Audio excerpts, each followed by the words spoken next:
For most of human history, people didn't try to sleep through the night, and yet they were not more tired than we are today. In fact, historical records suggest they often woke up in the middle of the night on purpose, without panic, without pills, without clocks telling them something was wrong. What we now call insomnia might have once been completely normal, and if that's true, then the real question is not why they woke up, but why we are so afraid of it now. Before there were clocks on walls or glowing numbers beside a bed, sleep did not begin at a fixed hour, and it did not end at one either. For most of human history, people did not decide to go to sleep. They responded to the gradual fading of light. As the sun lowered and shadows stretched across the ground, the body began to slow without being told to. This was not a choice, and it was not a routine in the modern sense. It was a biological response shaped over thousands of years, long before schedules existed. Archaeological and anthropological evidence suggests that early humans, especially hunter-gatherer groups, aligned their rest with natural light cycles rather than artificial divisions of time. Without electricity, the day did not extend beyond sunset in the way it does now. The world dimmed, and with it, human activity softened. But this did not mean that sleep arrived instantly or uniformly. Instead, the transition into rest was gradual, flexible, and often interrupted. In modern life, we are used to thinking of sleep as a single block, something that should begin at a specific hour and last for roughly 8 uninterrupted hours. This expectation feels so natural that it is rarely questioned. Yet, when historians examined pre-industrial texts such as diaries, medical writings, and literature from medieval Europe, they found no consistent reference to a fixed bedtime in the way we understand it today. Instead, people described going to rest after darkness settled, but the exact timing varied with the seasons. In winter, longer nights allowed for extended periods of rest and quiet wakefulness. In summer, shorter nights naturally reduced total sleep duration without necessarily causing distress. The human body adapted continuously to the length of the night, not to an abstract number of hours. Modern chronobiology, the scientific study of biological rhythms, confirms that human sleep is deeply influenced by light exposure. The hormone melatonin, which helps regulate sleep, is released in response to darkness. Before artificial lighting, this process began shortly after sunset, guiding the body toward rest. There was no need to force sleep, because the environment itself signaled it. In contrast, today's exposure to artificial light, especially blue light from screens, can delay melatonin production, making sleep feel like something that must be managed rather than something that naturally occurs. This difference is not a matter of comfort or preference. It reflects a fundamental shift in how humans interact with time. Early humans did not measure their lives in hours and minutes. They experienced time as a flow of light and darkness, activity and stillness. Sleep was not separated from this flow, it was part of it. When darkness came, rest followed, but not always in a single, uninterrupted stretch. The idea that sleep should be compressed into one continuous block is relatively recent, emerging alongside industrial schedules that required workers to function at specific hours regardless of natural light conditions. Before that shift, variability was normal. Some nights were longer, some shorter, some included periods of wakefulness, others did not. There was no standard to fail. Without a clock, there was also no sense of being late to sleep or early to wake. The absence of precise timekeeping removed a layer of pressure that is now deeply embedded in modern sleep habits. When we lie awake today, we often check the time, calculating how many hours remain before morning. This act alone can create anxiety, reinforcing the idea that sleep is something that must be controlled. In contrast, without clocks, wakefulness during the night had no numerical weight. It was simply part of the night itself. In this way, sleep before modern life was less about duration and more about rhythm, a rhythm guided not by human invention, but by the predictable cycle of the natural world. If there was no fixed hour to begin sleep, there was also no clear boundary between being awake and being asleep. The evening did not end with a decision, but with a slow withdrawal from activity. After sunset, people did not immediately lie down and close their eyes. In many pre-industrial communities, the hours after dark were still used, though gently. Firelight allowed for quiet tasks, such as repairing tools, preparing simple food, or speaking in low voices. The light was dim and unstable, unlike the steady brightness of modern bulbs, and this mattered. It did not fully suppress the body's natural signals of fatigue. Instead, it allowed the body to drift gradually toward rest. Studies of traditional societies that still live without electricity, such as the Hadza in Tanzania or the San in southern Africa, show a similar pattern. People remain awake for a few hours after sunset, but their activity is calm, social, and unhurried. Sleep does not arrive as a sudden shift, but as a gentle fading of attention. This gradual descent into sleep contrasts sharply with modern habits, where artificial light extends the day and delays the body's natural rhythms. Screens and bright indoor lighting can make the brain behave as if it is still daytime, even when the outside world is completely dark. As a result, sleep becomes something that must be triggered by turning off devices, dimming lights, or following routines rather than something that unfolds naturally. In earlier human environments, no such intervention was needed. The environment itself created the conditions for rest. This difference helps explain why modern people often feel a sharp division between awake time and sleep time, while earlier humans likely experienced a smoother transition. Without strong artificial lighting, the body was allowed to pass through intermediate states, moments of drowsiness, quiet awareness, and partial rest, before fully falling asleep. These states are still part of human biology today, but they are often compressed or ignored in modern life. We tend to move quickly from full alertness to complete sleep, expecting the transition to happen within minutes. When it does not, we interpret it as a problem. Yet historically, this slower transition was not only normal, it was expected. Evidence from historical writings supports this. In medieval Europe, for example, evening activities were often described as quiet and subdued, taking place under candlelight or hearth fire. There are no consistent complaints about difficulty falling asleep in these contexts, which suggests that the gradual dimming of light allowed the body to regulate itself without resistance. Even in colder climates where nights were long, people adapted by extending these low-intensity evening periods rather than forcing immediate sleep. The rhythm of the evening was flexible, shaped by season, environment, and social interaction. Modern research into sleep physiology reinforces the importance of this transition period. The body does not switch instantly from wakefulness to sleep. It passes through stages, including light sleep and periods of reduced awareness. These stages are influenced by light exposure, temperature, and activity level.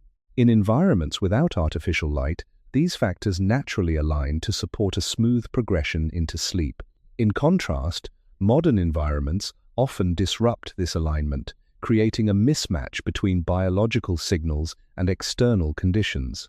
This mismatch can make sleep feel more fragile or difficult, even though the underlying biology has not changed. The difference lies in how the environment interacts with it. In earlier human life, there was no expectation that sleep should begin quickly or efficiently. There was no sense of failure if it took time. The evening was not a countdown to sleep, but a gradual shift away from the day. Without clocks marking each passing minute, the experience of time itself was softer. This softness allowed the boundary between wakefulness and sleep to remain flexible rather than sharply defined. And within that flexibility, the body was free to follow its own pace, guided not by obligation, but by the quiet signals of darkness and fatigue. In a world without measured hours, the night did not belong to a schedule, and waking up had no fixed meaning. When people opened their eyes during the night, they were not immediately aware of how long they had been asleep, nor how long remained until morning. There was no reference point, no number to attach to the experience. Without that reference, wakefulness did not carry the same weight it does today. It was not labeled as a disruption, and it did not demand correction. It was simply part of the night's rhythm. Historical accounts suggest that before the widespread use of mechanical clocks, the division of the night into precise segments was uncommon for most people. Time was understood more loosely, often described in relation to natural events, the position of the moon, the depth of darkness, or the sounds of animals. In such a setting, waking in the night did not signal a problem to be solved. There was no calculation of lost hours, no anticipation of fatigue tied to a morning alarm. Instead, the experience remained qualitative rather than quantitative. This distinction is subtle but important. When time is not measured precisely, it is not experienced as a resource that can be lost. It simply passes. Modern sleep, by contrast, is deeply tied to measurement. The idea of needing 8 hours creates a framework in which every minute becomes meaningful. If a person wakes at what they perceive to be the wrong time, the awareness of that moment can generate concern. The mind begins to project forward, estimating how the remaining hours will affect the next day. This projection can activate alertness, making it harder to return to sleep. In earlier human contexts, this chain of thought would not have been triggered in the same way. Without clocks, there was no immediate way to interpret the significance of waking. The body could remain in a state of quiet rest, even if full sleep had paused. Anthropological studies of present-day hunter-gatherer groups provide insight into this pattern. Research observing communities such as the Hadza and the Himba has shown that individuals often wake briefly during the night, yet these awakenings are not associated with distress or prolonged insomnia. Instead, they are brief, unremarkable, and integrated into the overall sleep period. Some individuals may remain quietly awake for a short time before drifting back to sleep, without attempting to force the process. This suggests that fragmented sleep, when not interpreted as a problem, does not necessarily lead to reduced overall rest. The body appears capable of maintaining balance across the night, even with interruptions. The difference lies not only in the structure of sleep, but in how it is perceived. In modern settings, waking during the night is often immediately labeled as waking up too early or not sleeping enough. These labels carry expectations, and those expectations shape the experience itself. In earlier contexts, without such labels, the same physiological event would pass without additional meaning. It would not escalate into worry, and therefore would not interfere with the body's ability to return to rest. This does not mean that sleep was always easy or uninterrupted in the past.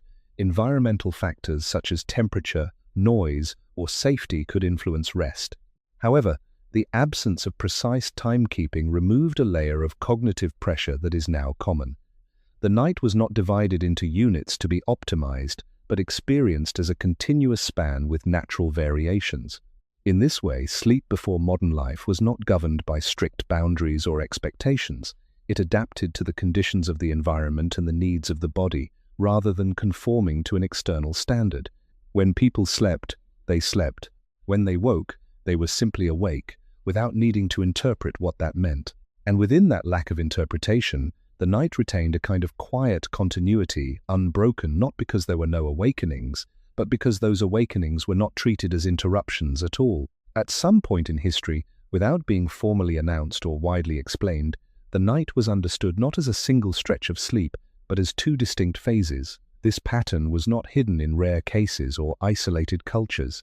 It appeared consistently in written records from pre-industrial Europe, especially between the late Middle Ages and the early modern period.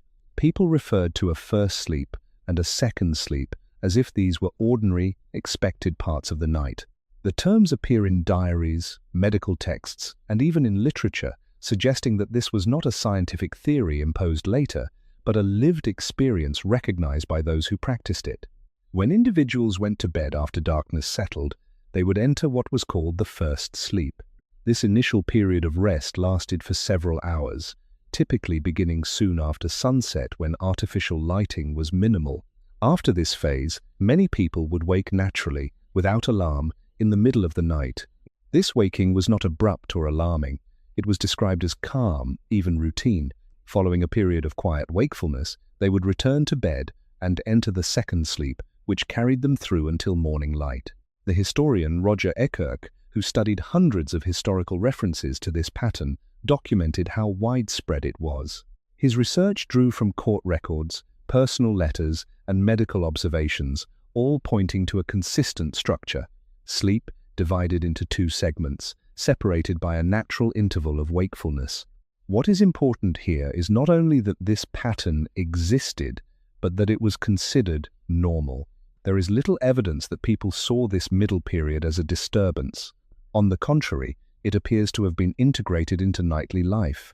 In some cases, instructions in medical texts even referred to the time after the first sleep, implying that certain activities or treatments were expected to take place during that interval. This suggests a cultural understanding of sleep that differs fundamentally from the modern expectation of continuous rest. Modern sleep science offers a possible explanation for this pattern. When the human body is exposed to long periods of darkness, such as those experienced before widespread artificial lighting, sleep tends to organize itself differently. Experiments conducted in controlled environments, where participants were deprived of artificial light and exposed only to natural cycles, have shown that many individuals spontaneously adopt a biphasic sleep pattern. They fall asleep for several hours, wake naturally in the middle of the night, remain quietly awake for a period, and then return to sleep again. This pattern emerges without instruction, suggesting that it may reflect an underlying biological tendency rather than a cultural anomaly. In earlier human environments, this tendency would not have been suppressed. Without electric light to extend the evening, nights were significantly longer, especially in winter months. The body, responding to extended darkness, may have divided sleep into two phases as a way of maintaining balance across the night. Rather than forcing continuous unconsciousness, it allowed for a period of quiet wakefulness before returning to rest. This arrangement did not reduce total sleep, but redistributed it. The first and second sleep together formed a complete cycle, even though they were separated by a waking interval. The idea that sleep should be continuous, without interruption, is therefore not a universal human standard, but a relatively recent expectation shaped by changes in environment and lifestyle. Before modern life compressed the night into a shorter, more rigid schedule, sleep itself was more flexible. It adapted to darkness rather than resisting it. And within that flexibility, waking in the middle of the night was not a failure of sleep, it was part of its structure. Between the first sleep and the second sleep, there existed a period that was neither fully night in the modern sense, nor fully day, a quiet interval that people entered without resistance. This time was not marked by urgency or distraction. It was often described in historical accounts as calm, reflective, and unhurried. After waking from the first sleep, individuals did not immediately attempt to return to bed. Instead, they remained in a state of gentle wakefulness, sometimes for an hour or more. What they did during this time was not random, and it was not driven by productivity in the modern sense. It was shaped by the limits of low light and the absence of external demands. In many cases, people stayed in or near their beds, letting their minds move slowly through thoughts that had no immediate purpose.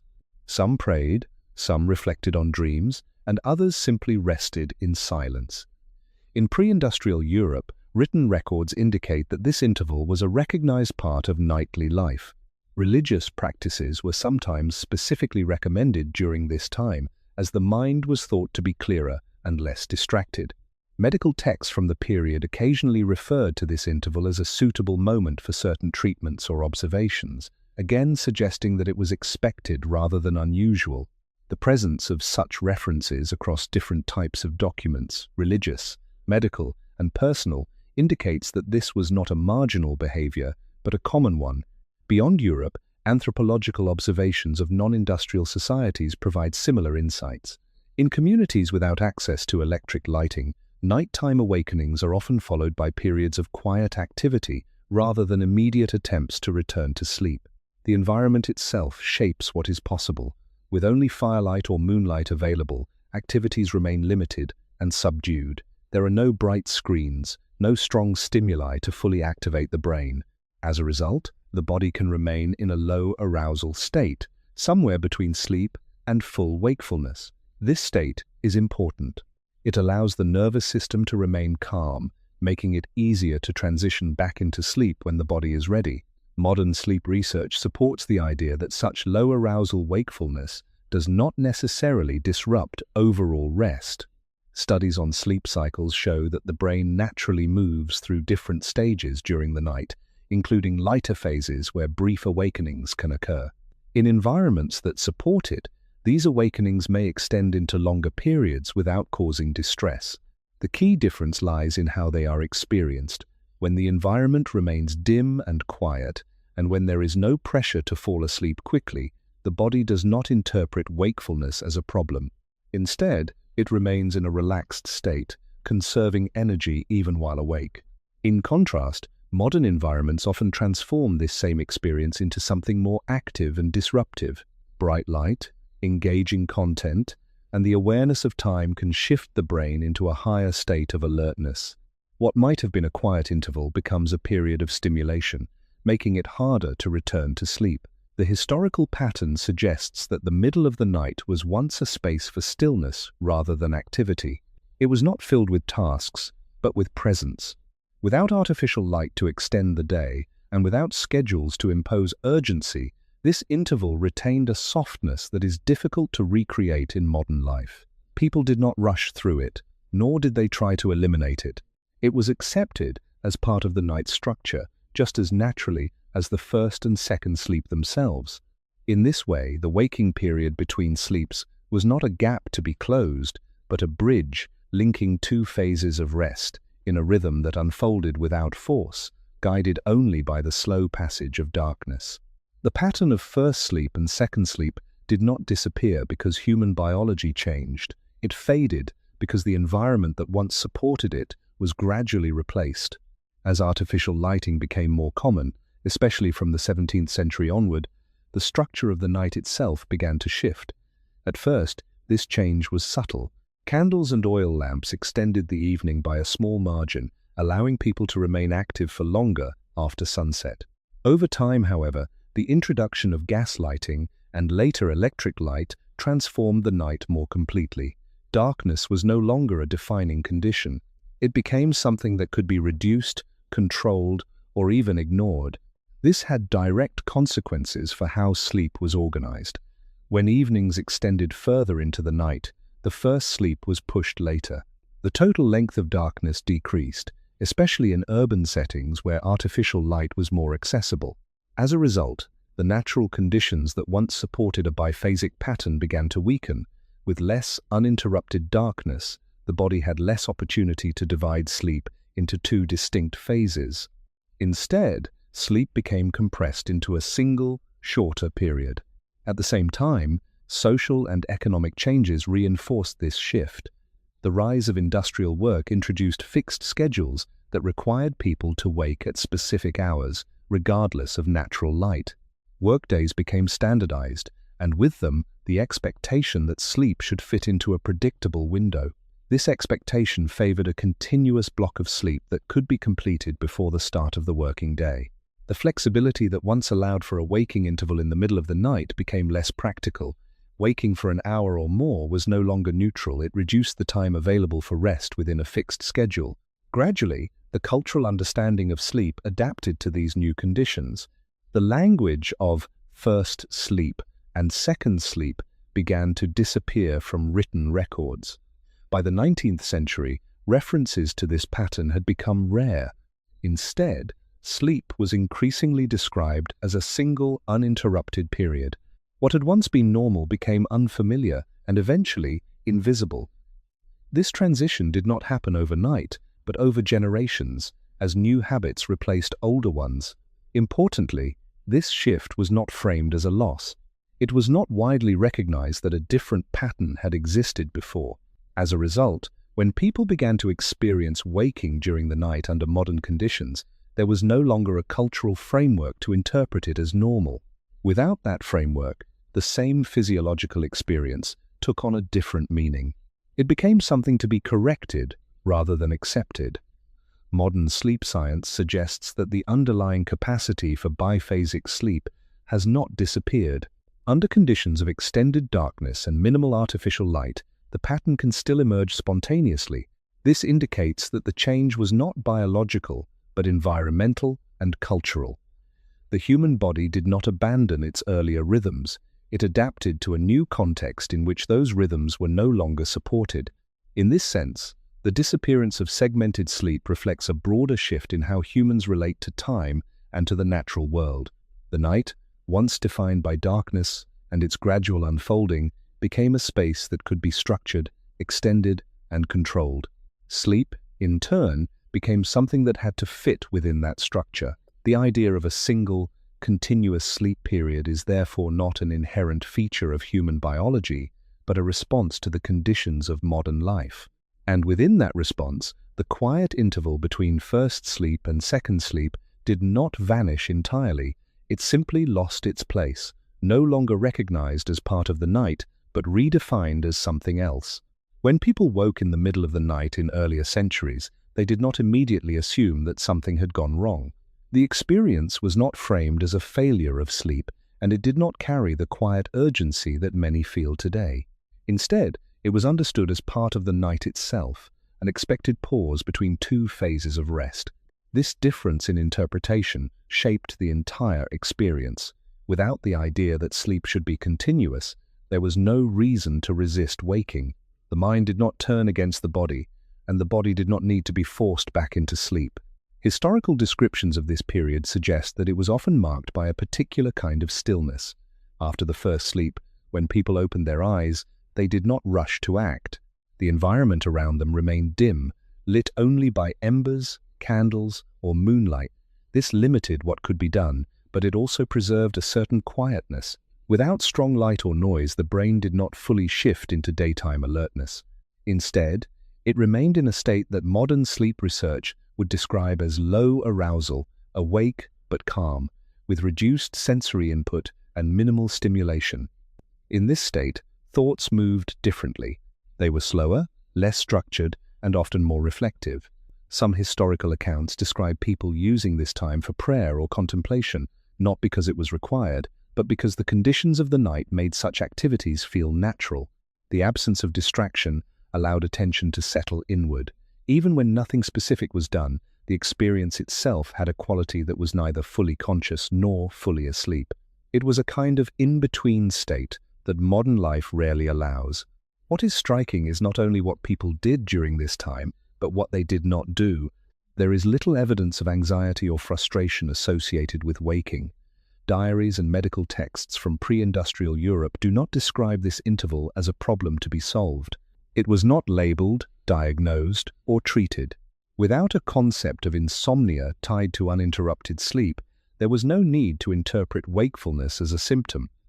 This absence of interpretation is important. In modern contexts, waking during the night often triggers a chain of thoughts: how long one has been awake, how much sleep remains, how the next day will be affected. These thoughts can increase alertness, making it harder to return to sleep.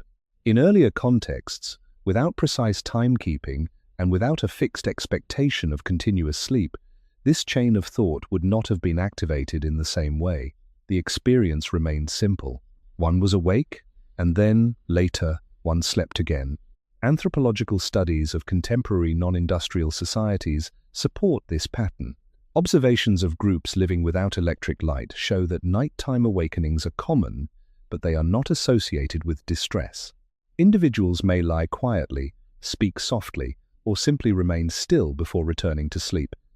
The environment plays a key role in maintaining this calm state. Without bright light or engaging stimuli, the brain is not pulled into full wakefulness.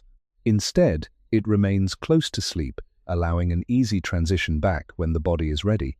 This suggests that the difficulty many modern people experience when waking at night may not come from the awakening itself, but from the conditions that surround it. Bright light, noise, and the awareness of time can transform a neutral experience into an active one. The historical pattern indicates that, in the absence of these factors, waking did not disrupt the overall rhythm of the night. It was simply one part of it. In this way, the middle of the night was not empty, but it was also not filled. It existed as a quiet interval, shaped by darkness and the limits it imposed. People did not try to remove it, and they did not try to control it. They moved through it slowly, without urgency, until sleep returned on its own. And because nothing in that moment demanded a different outcome, the night remained whole, even as it paused. In that quiet interval between sleeps, the mind did not behave in the same way it does during the day. It was not fully alert, but it was not fully disengaged either. Instead, it moved in a slower, less directed manner, drifting between thoughts without the need to organize or resolve them. This state is difficult to describe using modern categories. because it sits between what we now separate into being awake and being asleep, yet it appears repeatedly in historical descriptions, not as something unusual, but as a familiar part of the night. Without strong light or external demands, the brain remained in a condition that modern neuroscience would recognize as a transitional state. Brain activity during such periods can include patterns associated with both wakefulness and light sleep.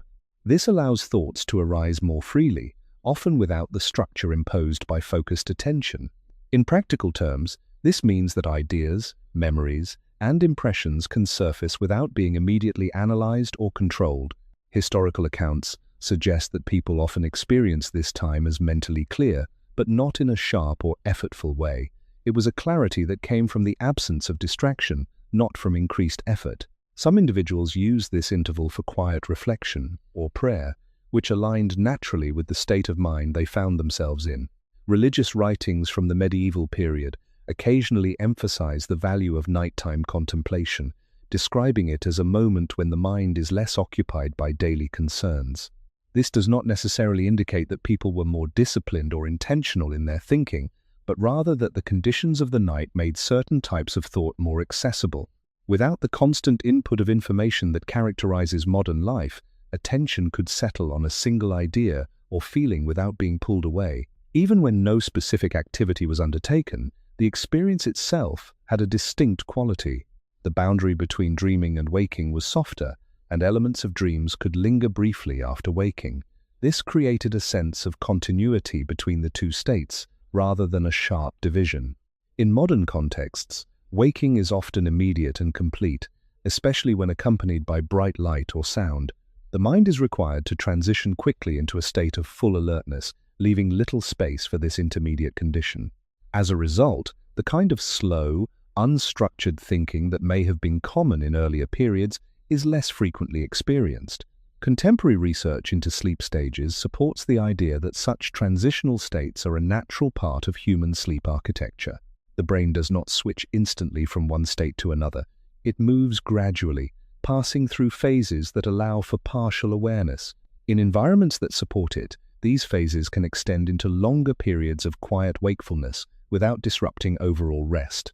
The key factor is the level of stimulation. When the environment remains dim and quiet, the brain can maintain a low level of activation, preserving the conditions that allow sleep to return naturally.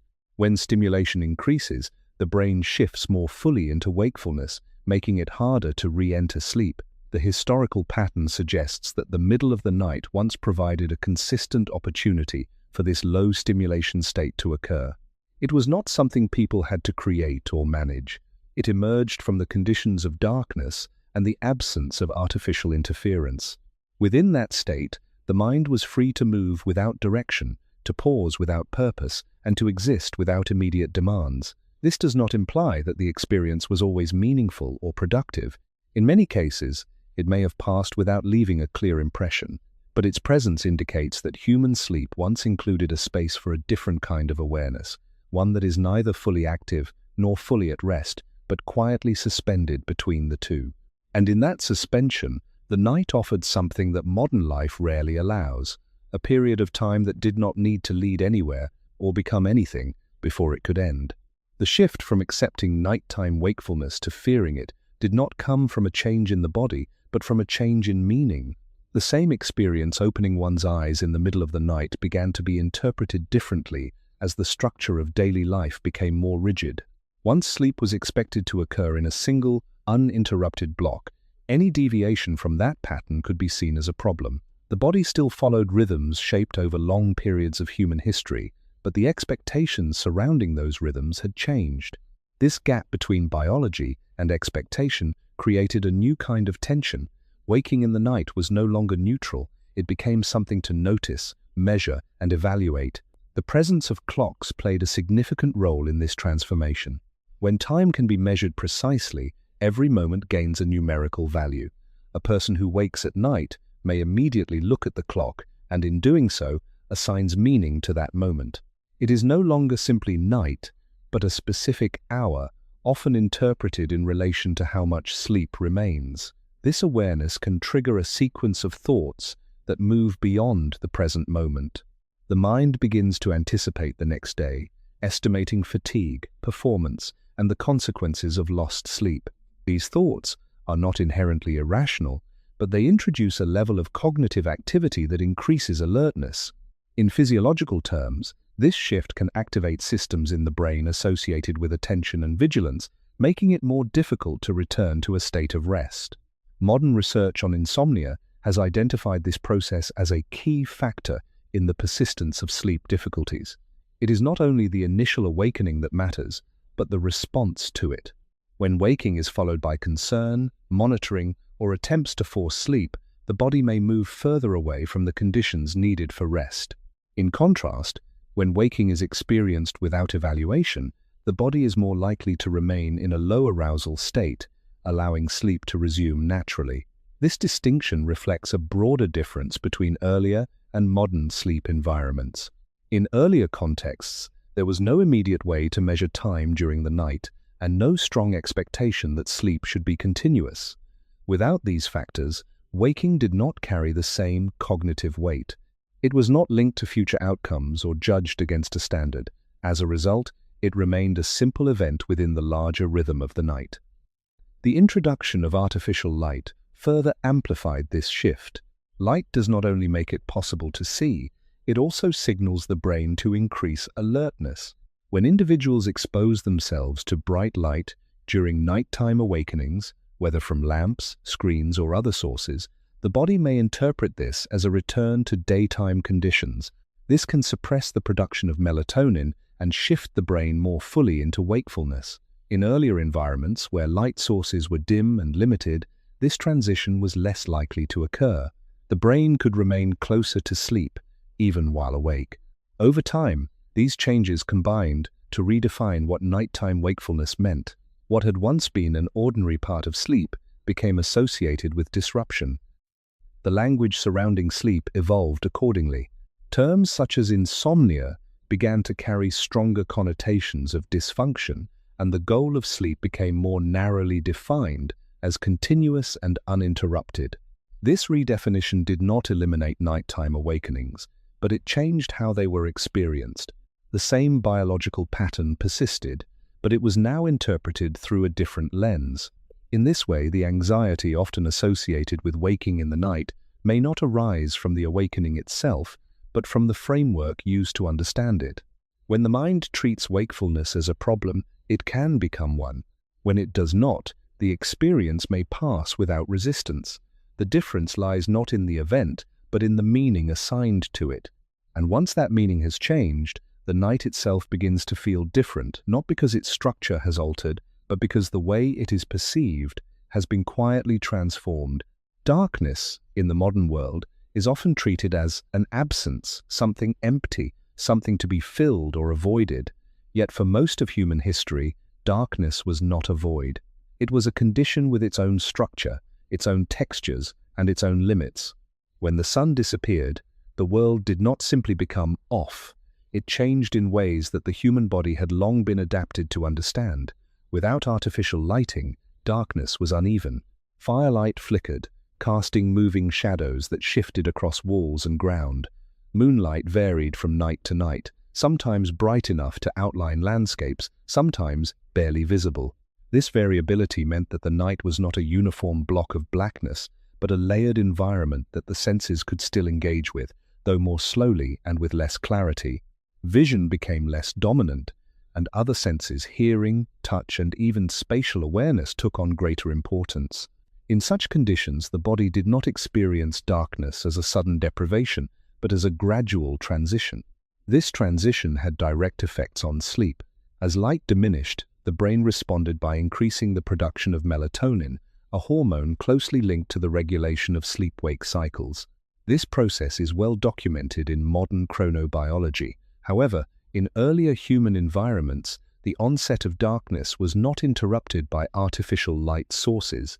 There were no screens emitting blue wavelengths, no overhead lights maintaining daytime brightness into the night. As a result, the biological signals associated with darkness were allowed to develop fully and consistently. Sleep did not need to be initiated artificially, it emerged from the environment itself. The relationship between darkness and rest was therefore more direct. In contrast, modern environments often separate darkness from sleep. It is possible to remain in brightly lit spaces long after sunset, delaying the body's natural transition toward rest. When sleep is eventually attempted, it may feel disconnected from the preceding hours, as if it must be forced rather than followed. This difference highlights how darkness once functioned not merely as a backdrop, but as an active part of the sleep process. It signaled, guided, and sustained the conditions needed for rest. Anthropological observations support this perspective. In communities without access to electric lighting, nighttime activity is limited not only by cultural habits, but by the physical constraints of low light. People move more slowly, speak more quietly, and engage in fewer complex tasks. The environment encourages a reduction in stimulation, which aligns with the body's need to transition into sleep. Darkness, in this sense, creates a boundary not by restricting behavior completely, but by shaping it towards stillness. This boundary is not experienced as oppressive, but as natural. It defines the night without requiring conscious effort. The idea that darkness is something to be overcome is therefore relatively recent.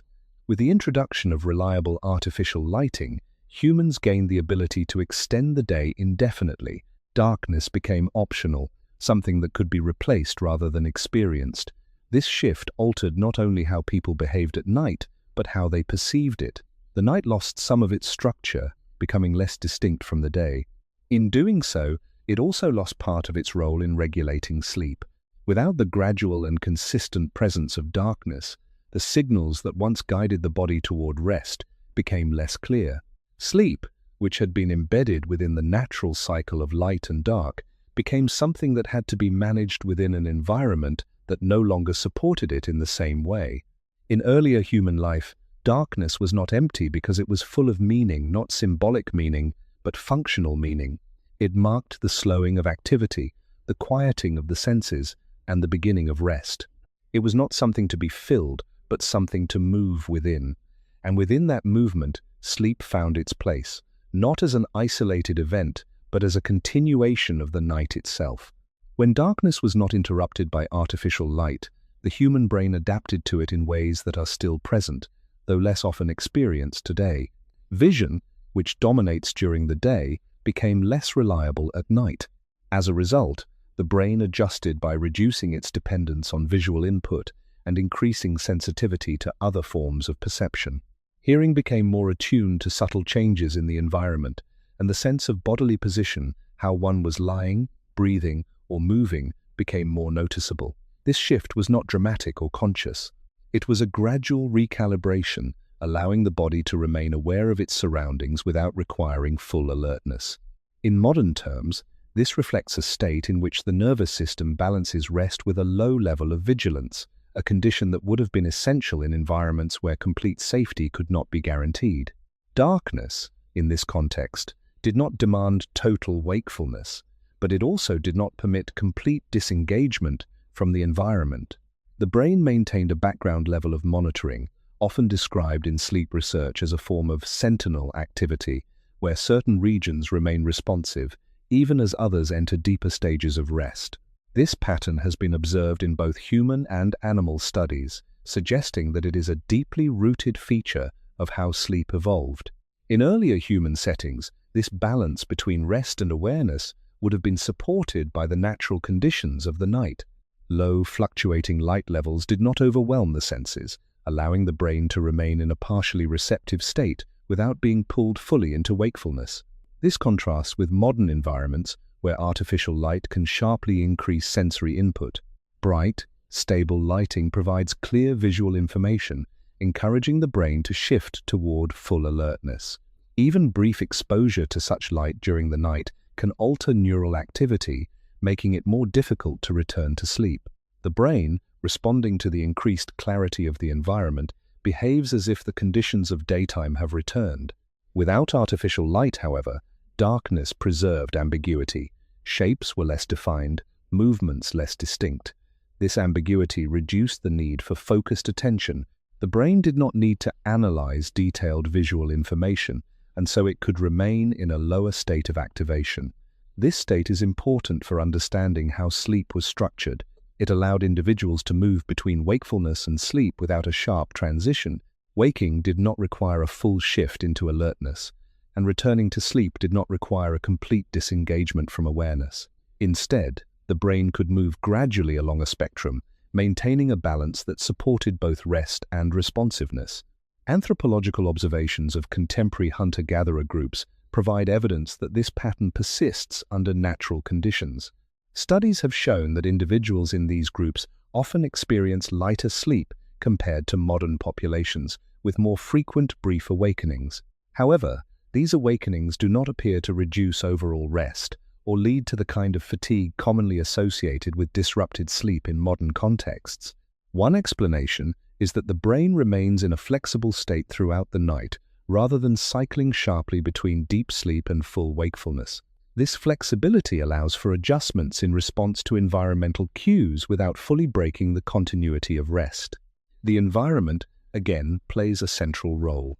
Without strong artificial stimuli, the brain is not forced into extreme states. It does not need to be fully awake to perceive its surroundings, and it does not need to be fully asleep to recover. Instead, it operates within a range that supports both functions.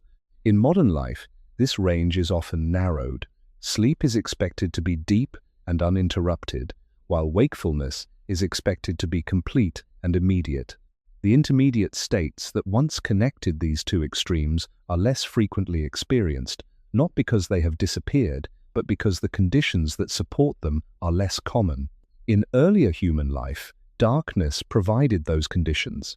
It allowed the brain to remain adaptable, to rest without losing awareness, and to wake without fully leaving the night.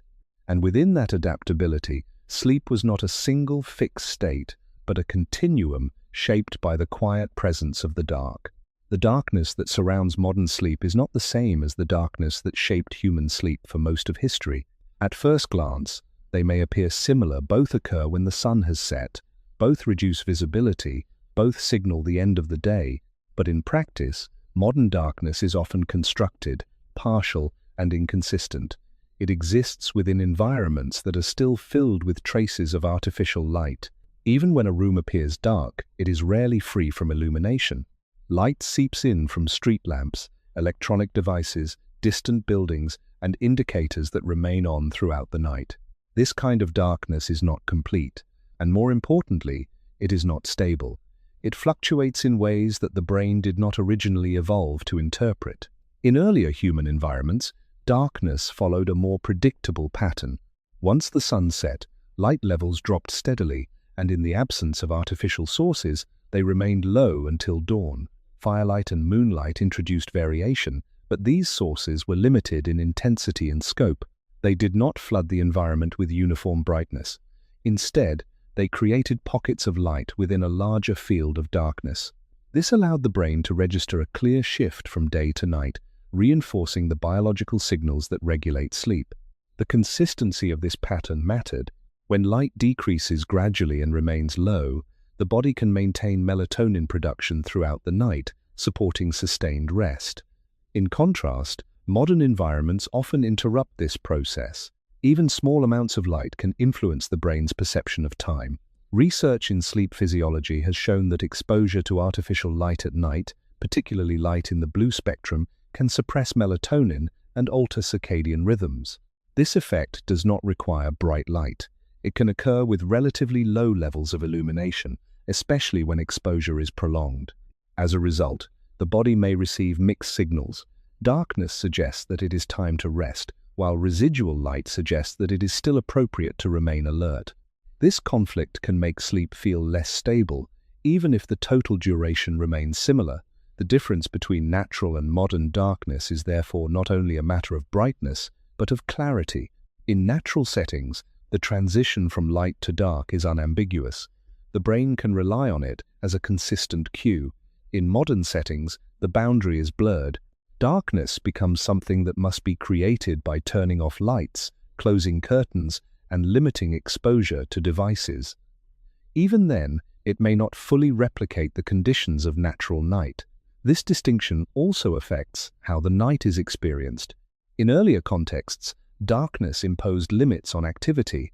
It reduced the range of what could be done, encouraging stillness and quiet. In modern contexts, these limits are largely removed.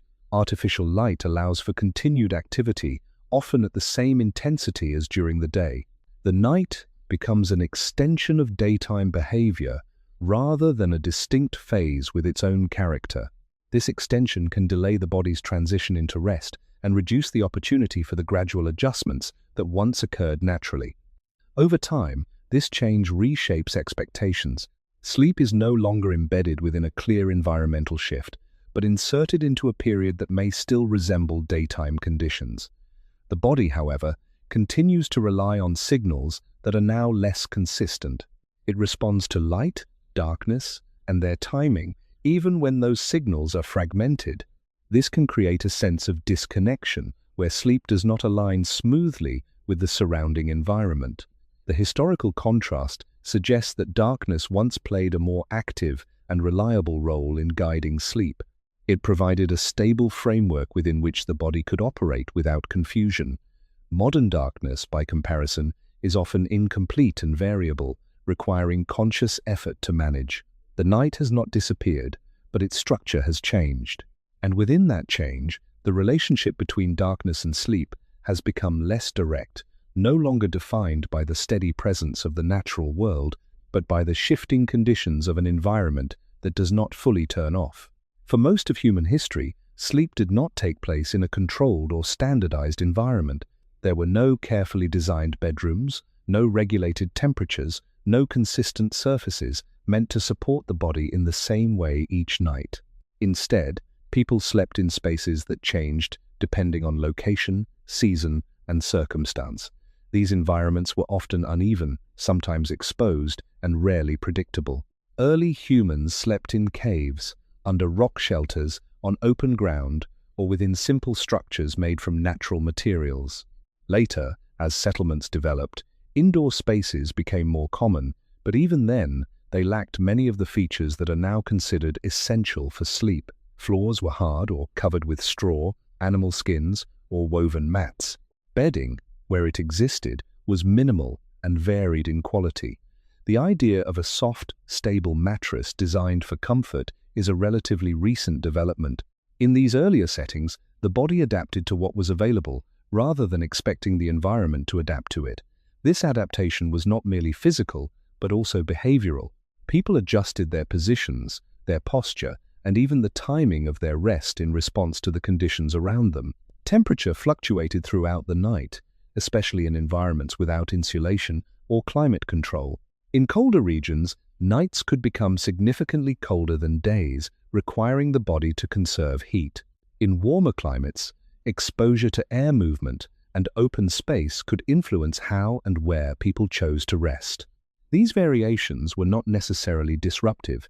Instead, they formed part of the context within which sleep occurred. Modern research suggests that slight drops in body temperature are associated with the onset of sleep, and that cooler environments can support deeper rest. In earlier human settings, such temperature changes were natural and continuous, rather than artificially maintained.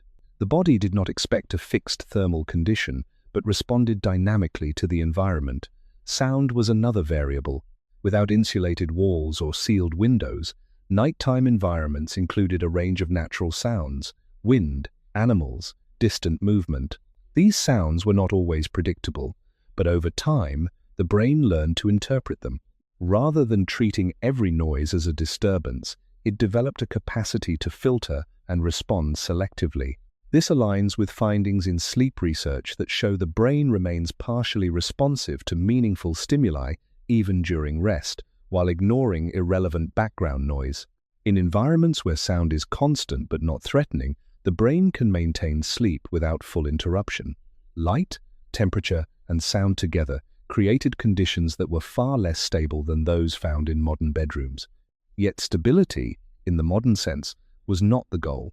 There was no expectation that sleep required perfect conditions. Instead, the human body operated within a range of variability, adjusting continuously rather than seeking uniformity. This flexibility may have allowed sleep to remain resilient in the face of changing environments. In contrast, modern sleep often depends on a high degree of control. Rooms are darkened, temperatures are regulated, and noise is minimized. While these conditions can support rest, they also create a narrower range of acceptable environments. When conditions fall outside this range, sleep may become more difficult. The contrast suggests that earlier human sleep was not optimized for comfort, but for adaptability. It did not rely on precise conditions, and therefore did not become dependent on them. The absence of standardized sleeping environments did not prevent rest. Instead, it required the body to develop a broader tolerance for variation. Sleep occurred not because conditions were perfect, but because the body was able to rest within imperfection. And within that ability, the environment, however unstable, became part of the process, not an obstacle to it. Living within environments that were not controlled or predictable required the body to develop a different relationship with sleep. Instead of relying on stability, it learned to function within variation. This did not mean that sleep was always easy or uninterrupted, but it suggests that the human system became less dependent on precise conditions. When the surface was uneven, the body adjusted posture. When the temperature shifted, it adapted through changes in circulation, positioning, or shared warmth. When sounds appeared in the distance, the brain learned to distinguish between what required attention and what could be ignored. These adjustments were not conscious decisions. They were part of a broader capacity to remain flexible in response to the environment. Over time, this flexibility likely reduced the need for sleep to occur under ideal circumstances. Modern research into sleep physiology provides insight into how this might work. The body does not require perfect stillness or uniform conditions to enter restorative states. Sleep occurs through cycles, moving between lighter and deeper stages. In lighter stages, the brain remains more responsive to external input, allowing it to detect changes without fully waking. This responsiveness can serve a protective function, particularly in environments where potential threats are present. At the same time, deeper stages of sleep allow for physical recovery and memory processing. The alternation between these stages creates a system that is both adaptive and resilient. In earlier human settings, this system would have been continuously engaged. Rather than aiming for uninterrupted deep sleep, the body could shift between levels of awareness as needed, maintaining rest while remaining capable of response. Anthropological observations of contemporary hunter-gatherer groups suggest that this pattern still exists under natural conditions. Studies have found that individuals in these communities often experience shorter periods of deep sleep and more frequent transitions between stages compared to people in industrialized societies. However, this does not appear to result in reduced overall rest or increased fatigue. One explanation is that the body compensates through efficiency, making use of available sleep opportunities without requiring long, uninterrupted periods. Another possibility is that the distribution of sleep across the night, including periods of quiet wakefulness, allows for recovery to occur in a more flexible way. The key point is that variability does not necessarily prevent rest. It may, under certain conditions, support it. In contrast, modern sleep environments often emphasize consistency. The expectation is that the same conditions should be maintained each night: similar temperature, similar lighting, similar levels of noise. While this can create a sense of comfort, it may also narrow the range within which the body is able to sleep effectively. When conditions deviate from this narrow range, sleep can become more difficult, not because the body has changed, but because it has become accustomed to a specific set of cues. This reliance on controlled conditions can reduce the flexibility that once allowed sleep to occur in a wider variety of environments. The difference is not absolute, but it is noticeable. Earlier human sleep did not depend on precision. It adapted to what was available, adjusting continuously rather than seeking stability. This does not suggest that discomfort was beneficial, but it indicates that the absence of perfect conditions did not prevent rest from occurring. The body was able to integrate variation into the structure of sleep itself. It did not require silence, but learned to rest within sound. It did not require stillness, but adapted to movement and change. And within this adaptability, sleep remained possible even when the environment was far from ideal. The modern emphasis on control, while useful in many ways, represents a different approach, one that seeks to remove variation rather than accommodate it. In doing so, it may overlook a capacity that has long been part of how humans rest, the ability to sleep, not because everything is stable, but because the body can remain at rest even when it is not. The contrast becomes clearer when the expectations of modern sleep are placed beside the conditions of earlier human life. Today, sleep is often treated as something that requires careful preparation. Rooms are arranged to be quiet, dark, and thermally stable. Mattresses are designed to support the body in specific ways, and even small deviations, an unfamiliar bed, a slight change in temperature, a distant sound can be enough to disrupt rest. These expectations are not arbitrary. They are supported by research showing that certain conditions can improve sleep quality. Yet over time, these improvements can also become requirements. The body begins to associate sleep with a narrow set of environmental cues, and when those cues are absent, rest may become more difficult to achieve. In earlier human contexts, such associations were less rigid. Sleep did not depend on reproducing the same conditions each night, because those conditions were rarely the same. Instead of forming a fixed relationship with a specific environment, the body maintained a more general readiness to rest under a range of circumstances. This difference reflects two distinct modes of adaptation. One relies on controlling the environment to support the body, while the other relies on the body adapting to the environment. Neither approach is inherently better, but they produce different outcomes. In a controlled environment, sleep can become deeper and more consistent, but it may also become more sensitive to disruption. In a variable environment, sleep may be lighter and more flexible, but it may also be more resilient to change. Modern studies on sleep disturbance provide indirect evidence of this sensitivity. Individuals who are accustomed to highly controlled conditions often report difficulty sleeping in unfamiliar settings, a phenomenon sometimes referred to as the first night effect. During the first night in a new environment, parts of the brain remain more alert, monitoring unfamiliar surroundings. This can reduce the depth of sleep and increase the likelihood of waking. Interestingly, research has shown that one hemisphere of the brain may remain more active than the other during this period, suggesting a form of adaptive vigilance. In earlier human environments, where conditions changed frequently, such vigilance may have been a regular feature rather than an exception. The brain would not need to adjust to a new environment, because variability itself was normal. The concept of a perfect sleeping environment, therefore, may be less universal than it appears. It reflects a particular set of conditions made possible by modern technology, rather than a requirement built into human biology. While these conditions can enhance comfort, they also redefine what is considered acceptable for sleep. Over time, this redefinition can lead to a narrowing of tolerance. The body becomes less accustomed to variation and more dependent on specific cues. When those cues are disrupted, the experience of sleep may change, not because the body is incapable of resting, but because it has learned to expect a certain level of control. This does not mean that earlier human sleep was superior or that modern conditions are harmful. It suggests instead that the relationship between the body and its environment has shifted. Sleep has moved from a flexible process that accommodates change to a structured one that often seeks to eliminate it. The earlier pattern did not guarantee uninterrupted rest, but it allowed sleep to occur across a wider range of conditions.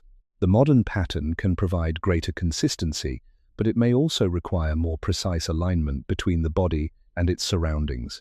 In this way, the idea of needing a perfect environment to sleep may not be a fundamental truth, but a learned expectation. The body, shaped over long periods of variability, retains the capacity to rest under less controlled conditions. Yet as those conditions become less familiar, that capacity may be less often used. The environment has become more stable, but in that stability, sleep itself may have become more dependent on remaining within carefully defined boundaries. Long before controlled indoor climates and insulated walls, the temperature of the night followed a predictable but often significant decline. As the sun disappeared, Heat absorbed during the day slowly dissipated into the air. This cooling was not uniform, and it was not adjusted for comfort. It was simply the natural consequence of the environment losing warmth. For early humans, this meant that sleep did not occur in a thermally stable setting. The body entered rest while the surrounding temperature continued to change, often becoming noticeably cooler as the night progressed. This pattern, while less comfortable by modern standards, aligned closely with the body's own physiological processes. Modern sleep research shows that a slight drop in core body temperature is associated with the onset of sleep. As evening approaches, the body begins to release heat through the skin, preparing for rest. In environments where nighttime temperatures decrease naturally, this internal process is supported rather than interrupted. The cooling of the environment and the cooling of the body occur together, reinforcing the transition into sleep.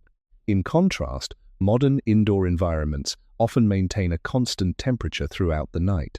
While this can prevent discomfort, it may also reduce the natural cues that signal the body to enter deeper stages of rest. In earlier human contexts, the presence of fire introduced a different kind of thermal influence. Fire provided warmth, but it did not create uniform heat. Its intensity fluctuated, and its reach was limited. People gathered near it for comfort, but they were still exposed to cooler air beyond its immediate range. This created a gradient of temperature rather than a fixed condition. Individuals could move closer to or farther from the heat source, adjusting their position as needed. This flexibility allowed the body to interact with temperature dynamically rather than remaining within a single controlled setting. Anthropological studies of traditional societies that continue to use fire for warmth suggest that this pattern supports sleep without eliminating environmental variation. The warmth of the fire provides a sense of security and comfort, while the surrounding coolness maintains the natural rhythm of temperature decline. This combination may help explain why sleep in such environments can remain stable despite the absence of modern climate control. The body does not rely on constant warmth, but adapts to a range of temperatures, using available resources to maintain balance. The role of temperature in sleep is therefore not limited to comfort. It functions as a signal, interacting with the body's internal rhythms.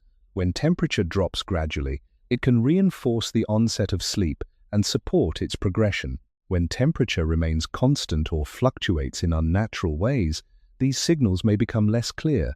This does not prevent sleep from occurring, but it can alter how easily the body transitions into and through its different stages.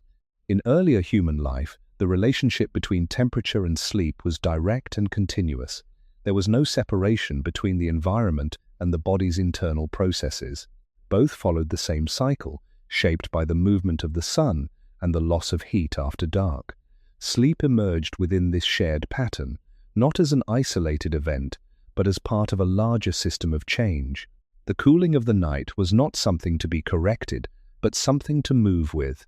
And within that movement, the body found its way into rest, guided not by artificial settings, but by the steady decline of warmth that came with the dark.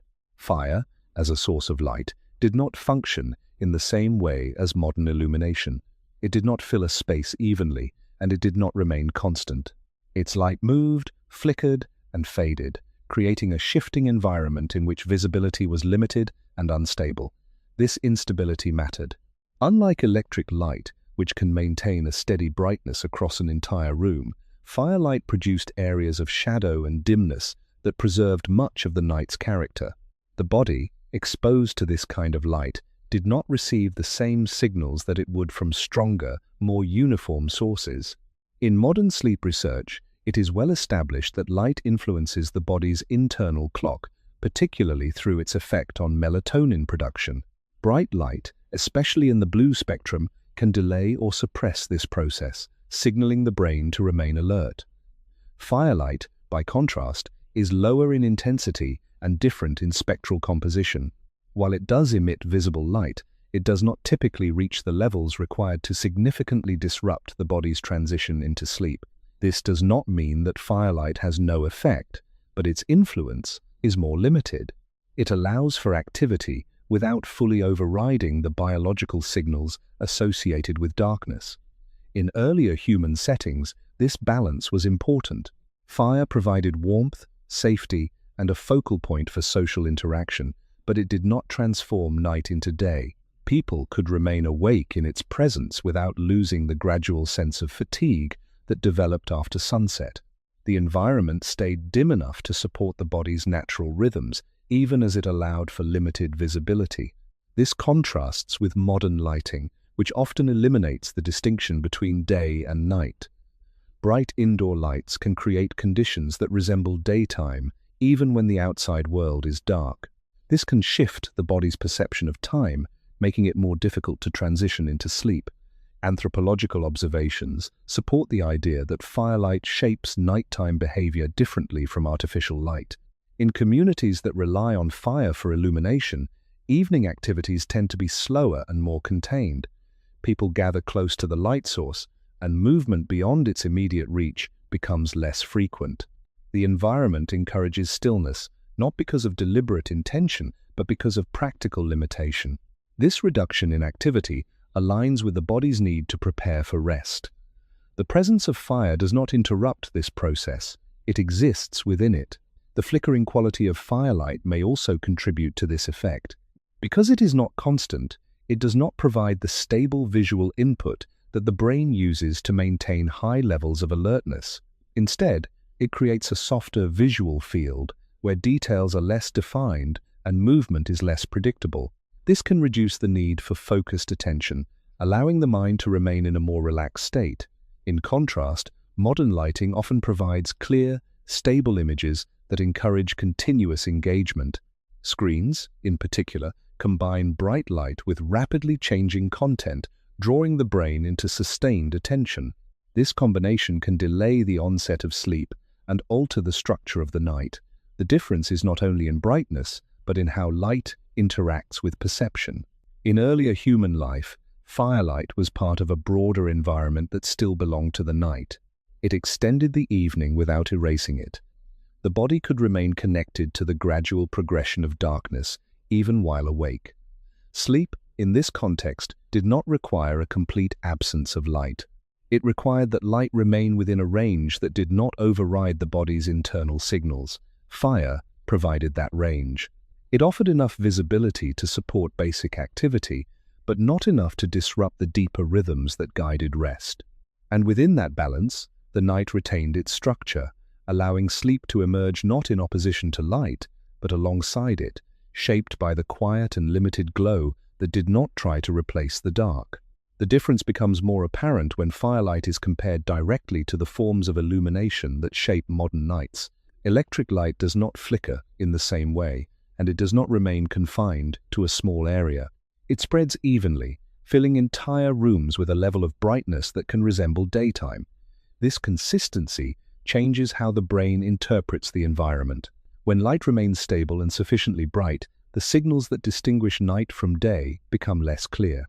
The body, which relies on changes in light to regulate its internal rhythms, may begin to respond as if the day has not fully ended. This response is not a matter of perception alone, but of measurable biological change. Research in sleep science has shown that exposure to artificial light in the evening can delay the release of melatonin, the hormone associated with the onset of sleep. This delay can shift the body's internal clock, making it more difficult to fall asleep at earlier hours. In addition, light exposure during the night can reduce overall melatonin levels, potentially affecting the depth and continuity of sleep. These effects are influenced not only by brightness, but also by the type of light. Light in the blue spectrum, which is common in many modern devices and lighting systems, has been shown to have a particularly strong impact on circadian rhythms. Even at relatively low intensities, it can signal the brain to remain alert. In earlier human environments, such exposure was minimal. Firelight, while visible, does not produce the same spectral composition or intensity. It allows for visibility without fully activating the systems that promote wakefulness. Modern lighting, by contrast, often extends daytime conditions into the night. This extension alters not only when people go to sleep, but how the body prepares for it. The gradual transition that once occurred naturally, marked by decreasing light, cooling temperature, and reduced activity, is often replaced by a more abrupt shift. Individuals may remain in brightly lit environments until shortly before attempting to sleep, compressing the transition into a shorter period. This can create a mismatch between external conditions and internal readiness. The body may still be in a state of alertness when sleep is expected to begin, leading to a sense that sleep must be initiated rather than allowed to occur. Over time, this pattern can reshape expectations. Sleep becomes something that should happen quickly and continuously, even when the conditions leading up to it do not support that outcome. When difficulties arise, they are often attributed to the individual rather than to the environment, yet the contrast with earlier human settings suggests that the environment plays a central role. The type, timing, and intensity of light influence how the body transitions into rest. When these factors change, the experience of sleep changes with them. This does not imply that modern lighting is inherently harmful, but it highlights the extent to which it has altered the structure of the night. The ability to control light has provided many advantages, but it has also introduced new variables into a system that once depended on more consistent signals. In earlier contexts, the night unfolded with a clarity that required no adjustment. Darkness arrived gradually, light remained limited, and the body responded accordingly. In modern contexts, that clarity is often replaced by a series of choices when to turn off lights, how bright they should be, how long exposure continues. Sleep, which once followed the night as a matter of course, now depends more heavily on how those choices are made. The relationship between light and rest has not disappeared, but it has become less direct. And within that change, the simple progression from darkness to sleep has been replaced by a more complex interaction, where the signals that guide the body are no longer as clear, and the night itself no longer provides the same steady path into rest. For most of human history, sleep was not an isolated activity. It did not take place behind closed doors, in private rooms, or within clearly defined personal spaces. Instead, people slept together, families, small groups, sometimes entire households sharing the same area. This arrangement was not simply a matter of limited resources, though that played a role. It reflected a different relationship between individuals and their environment, where safety, warmth, and social connection were closely tied to proximity. In earlier human settings, sleeping alone would have been unusual and, in many cases, impractical. The presence of others provided a form of protection. In environments where potential threats could exist, whether from animals, unfamiliar people, or changing conditions, group sleeping allowed for shared awareness. Not everyone would be in the same stage of sleep at the same time. Some individuals might wake briefly while others remained asleep, creating a natural system of distributed vigilance. This pattern has been observed in anthropological studies of contemporary hunter-gatherer groups, where sleep within a group often overlaps rather than occurring simultaneously. At any given moment during the night, at least one person may be partially awake, even without deliberate coordination. This reduces the need for any single individual to remain fully alert, allowing each person to rest more effectively within the group. Beyond safety, shared sleeping also influenced the physical experience of rest. Proximity to others provided warmth, which was especially important in environments where nighttime temperatures could drop significantly. Without modern insulation or heating systems, the body relied on available sources of heat, including the presence of others. This form of thermal support did not create uniform conditions, but it reduced extremes, making it easier to maintain comfort throughout the night. The arrangement of bodies close, but not fixed, allowed for adjustment as needed, responding to shifts in temperature or position. Social sleeping also shaped the sensory environment. The sounds of breathing, subtle movements, and the general presence of others created a background that the brain could recognize as familiar. Rather than being interpreted as disturbances, these sounds often became part of the expected environment. Over time, the brain learned to treat them as non-threatening, allowing sleep to continue without interruption. This contrasts with modern sleep environments, where silence is often emphasized and unfamiliar sounds can be more easily perceived as disruptive. The presence of others, in earlier contexts, did not necessarily reduce noise, but it provided a consistent pattern that the brain could adapt to. The psychological dimension of shared sleeping is more difficult to measure, but it is likely significant. The sense of not being alone, of being physically close to others, may have contributed to a baseline level of safety that influenced how the body entered and maintained sleep. In modern terms, this could be described as a reduction in baseline stress or vigilance, allowing the nervous system to relax more fully. While earlier environments still required a degree of awareness, this awareness was distributed across the group rather than concentrated within the individual. In modern life, sleep is often separated from social interaction. Individuals typically sleep alone or within small, private spaces, with clear boundaries between one person and another. This arrangement offers comfort and control, but it also changes the conditions under which sleep occurs. The body no longer shares the task of awareness with others, and the environment becomes more individually defined. The contrast suggests that earlier human sleep was not only a biological process, but also a social one. It took place within a network of relationships, where presence, warmth, and shared space contributed to the overall experience. Sleep did not require isolation. It occurred within connection, shaped not only by the environment, but by the quiet, continuous presence of others nearby. The presence of others during sleep did more than provide physical proximity. It shaped how the brain assessed safety, and that assessment influenced how deeply the body could rest. In environments where humans evolved, the ability to detect danger was essential, but so was the ability to relax when danger was unlikely. These two functions, vigilance and rest, had to coexist.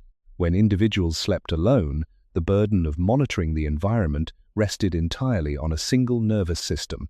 When they slept in groups, that burden was distributed. The brain did not need to maintain the same level of constant alertness because the presence of others created a shared field of awareness. This does not mean that people felt completely secure at all times, but it suggests that the baseline level of vigilance could be lower within a group than in isolation. Modern neuroscience offers a way to understand this difference. The brain continuously evaluates safety through a network of processes that operate below conscious awareness. Signals such as familiar sounds, consistent breathing patterns, and the absence of sudden disturbances contribute to a sense of stability. When these signals are present, the nervous system can shift towards states associated with rest and recovery. In contrast, when the environment is uncertain or unfamiliar, the brain may maintain a higher level of alertness, even during sleep. This can influence both the depth of sleep and the frequency of awakenings. In group sleeping environments, many of the cues that support a sense of safety are naturally present. The steady rhythm of others' breathing, the predictable movements within a shared space, and the absence of isolation all contribute to a stable sensory background. Over time, the brain can learn to interpret these cues as indicators that the environment is not immediately threatening. This learning does not eliminate the need for vigilance, but it allows vigilance to operate at a lower intensity. The result is a state in which the body can enter deeper stages of rest without fully disengaging from its surroundings. Anthropological studies of contemporary hunter-gatherer societies provide indirect support for this idea. Observations show that individuals in these groups often sleep in close proximity, with overlapping sleep-wake patterns that ensure someone is always partially alert. This arrangement reduces the likelihood that a threat will go unnoticed, while allowing each individual to experience periods of rest. The system functions without formal coordination, emerging naturally from the structure of group living. The presence of others does not eliminate awakenings, but it may reduce the need for each person to remain highly vigilant throughout the night. In modern contexts, where sleep is often solitary, the brain may respond differently. Without the familiar cues provided by others, the nervous system may rely more heavily on internal monitoring. This can increase sensitivity to environmental changes, making sleep more easily disrupted by unfamiliar sounds or conditions. Even when the environment is objectively safe, the absence of shared cues can influence how safety is perceived at a biological level. This does not mean that solitary sleep is inherently problematic, but it represents a different set of conditions from those under which human sleep originally developed. The difference is subtle, but it may contribute to how sleep is experienced. In earlier human life, the boundary between individual and group was less sharply defined during the night. Sleep occurred within a shared space, where the presence of others provided both practical and sensory support. The brain, shaped by these conditions over long periods, learned to rest within connection rather than isolation. In modern life, where separation is more common, that context has changed. The body still carries the capacity to respond to shared presence, but the environment in which it operates has become more individual. And within that shift, the experience of safety during sleep may have become more dependent on internal processes rather than the quiet, external signals that once surrounded it. When sleep became separated into private spaces, the conditions surrounding rest changed in ways that are often subtle but meaningful. Modern sleeping arrangements emphasize individual comfort, personal control, and clear boundaries. Rooms are designed to minimize disturbance, and the expectation is that sleep should occur without interruption from others. This arrangement offers advantages: greater privacy, reduced noise from shared movement, and the ability to adjust the environment to individual preference. Yet it also removes the shared context within which human sleep developed. The presence of others, once constant, becomes optional or absent. This shift does not prevent sleep, but it alters the signals the brain receives during the night. In solitary environments, the sensory field is often quieter and more controlled, but also less familiar in evolutionary terms. The absence of other people means the brain cannot rely on external cues, such as breathing patterns or subtle movements, to assess safety. Instead, it may depend more heavily on internal monitoring. This can increase sensitivity to changes in the environment. A small noise, a shift in temperature, or an unfamiliar sensation may be more noticeable when there are no consistent background signals to balance them. The brain, operating without the distributed awareness of a group, may maintain a slightly higher level of vigilance, even in safe conditions.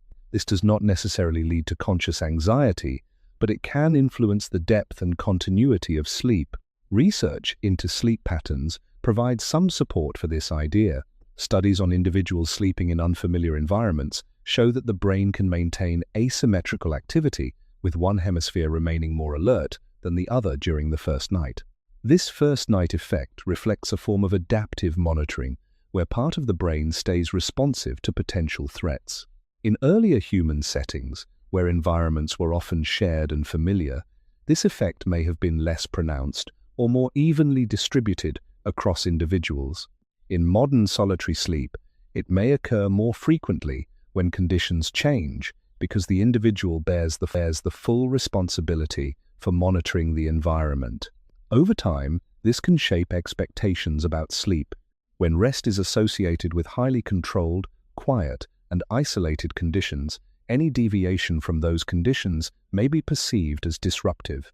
The body becomes accustomed to a narrow range of acceptable environments, and sleep may become more dependent on maintaining those conditions. This dependence is not absolute, but it can influence how easily sleep occurs outside familiar settings. In contrast, earlier human sleep was embedded within variability, shared spaces, fluctuating sounds, and changing conditions. The presence of others was part of that variability, but it also provided a consistent framework within which the brain could relax. The modern emphasis on solitude removes that framework, replacing it with individual control. This control can be beneficial, but it also shifts the balance of responsibility from the group to the individual. Sleep becomes something that must be managed personally, rather than something supported collectively. The difference is not only practical, but perceptual. In earlier contexts, the night was a shared experience. Even in silence, the presence of others created a sense of continuity that extended beyond the individual. In modern contexts, the night is often experienced alone, within clearly defined personal boundaries. This separation changes how the body relates to its environment. It does not eliminate the capacity for rest, but it modifies the conditions under which rest occurs. The brain, still shaped by patterns of shared living, adapts to this new context, but it may do so by increasing internal vigilance rather than relying on external cues. And within that adaptation, sleep becomes more self-contained, less connected to others, and more dependent on the individual's ability to create and maintain a sense of safety within a space that, by design, is no longer shared. Sleep, in earlier human life, was not defined by complete disconnection from the world. It was shaped by a balance between rest and awareness, where the body could recover without fully abandoning its surroundings. This balance was not a compromise, but an adaptation. In environments where conditions could change during the night, the ability to remain partially responsive was essential. The brain did not treat sleep as a state of total shutdown. Instead, it allowed different levels of awareness to exist at the same time, shifting gradually between them as needed. This pattern is reflected in modern sleep science, which shows that the brain moves through multiple stages during the night, including lighter phases where external stimuli can still be detected. In these lighter stages, a person may not be fully conscious, but the brain remains capable of responding to certain signals. Sounds that are familiar or irrelevant may be filtered out, while unusual or significant changes can trigger a transition toward wakefulness. This selective responsiveness suggests that sleep is not uniform, but layered, with varying degrees of depth and awareness. In earlier human environments, these layers may have been more evenly distributed throughout the night. Rather than spending long, uninterrupted periods in deep sleep, individuals may have cycled more frequently between lighter and deeper stages, maintaining a flexible balance between rest and vigilance.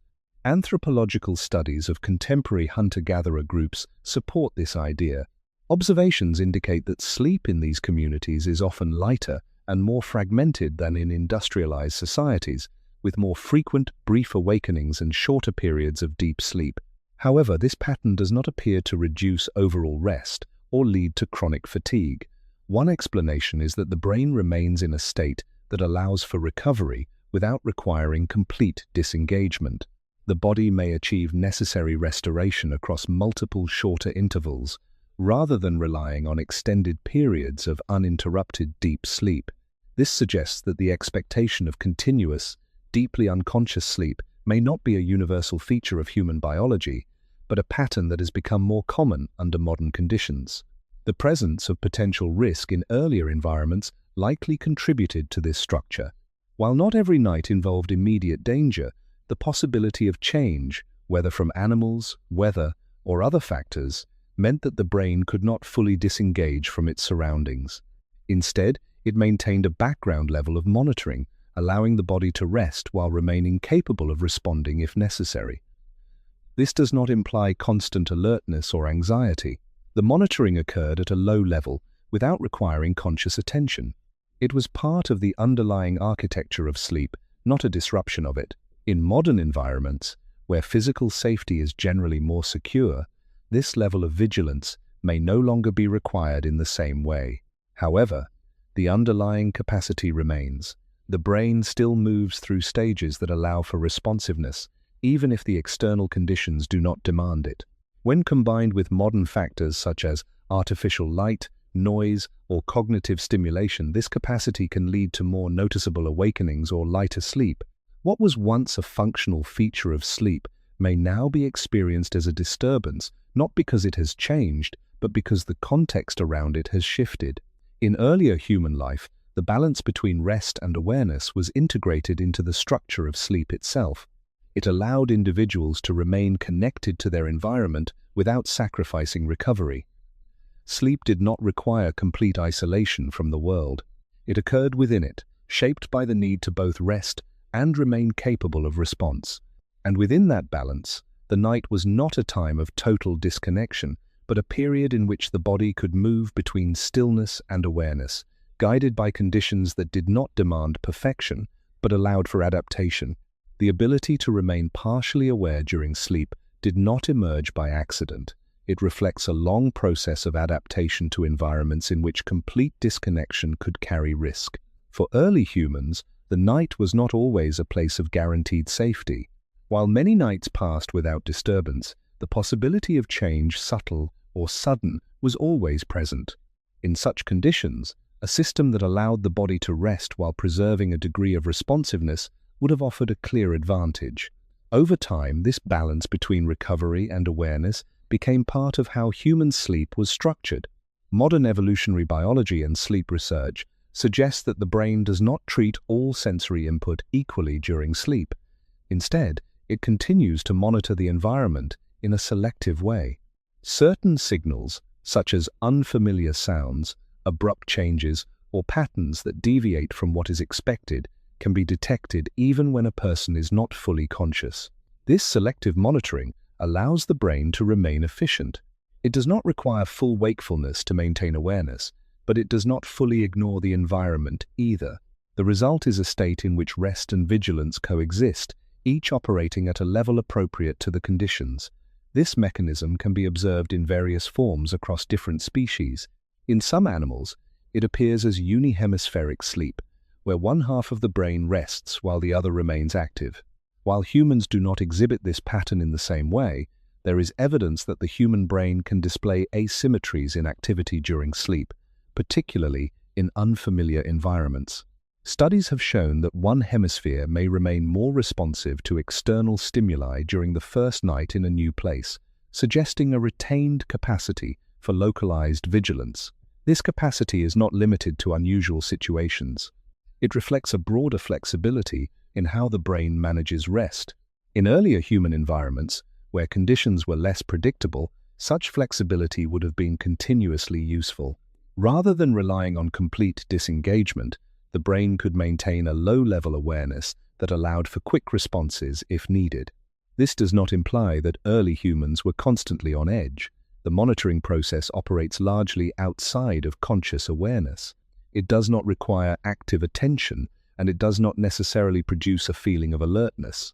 Instead, it forms part of the background activity of the brain, adjusting its level of responsiveness based on context.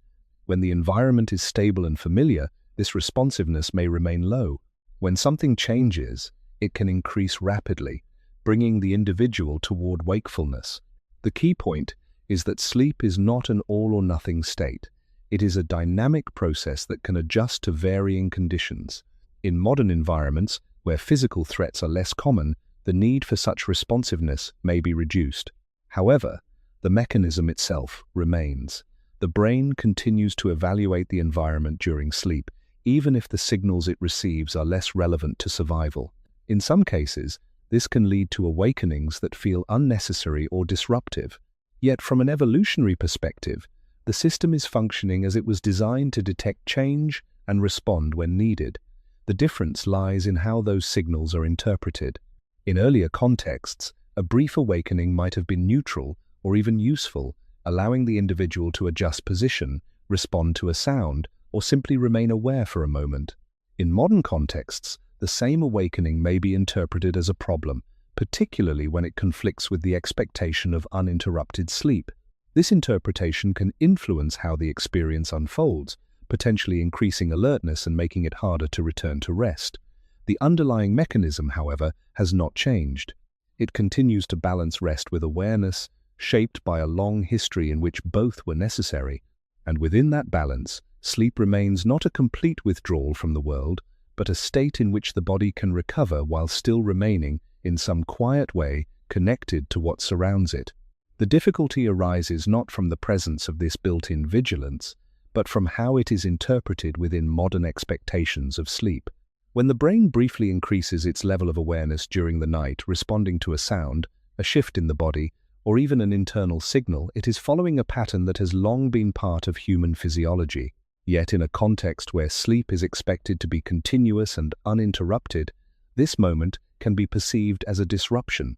The same mechanism that once allowed for flexible, adaptive rest is now often treated as a sign that something is wrong. This change in interpretation has practical consequences. When a person wakes during the night and recognizes that they are awake, the experience is quickly framed against a standard. Sleep should still be happening. This comparison can trigger a shift in mental activity. The mind begins to evaluate the situation, often in relation to time, how long the person has been awake, how much sleep remains, and how the next day might be affected. These thoughts can increase cognitive and physiological arousal, activating systems associated with alertness.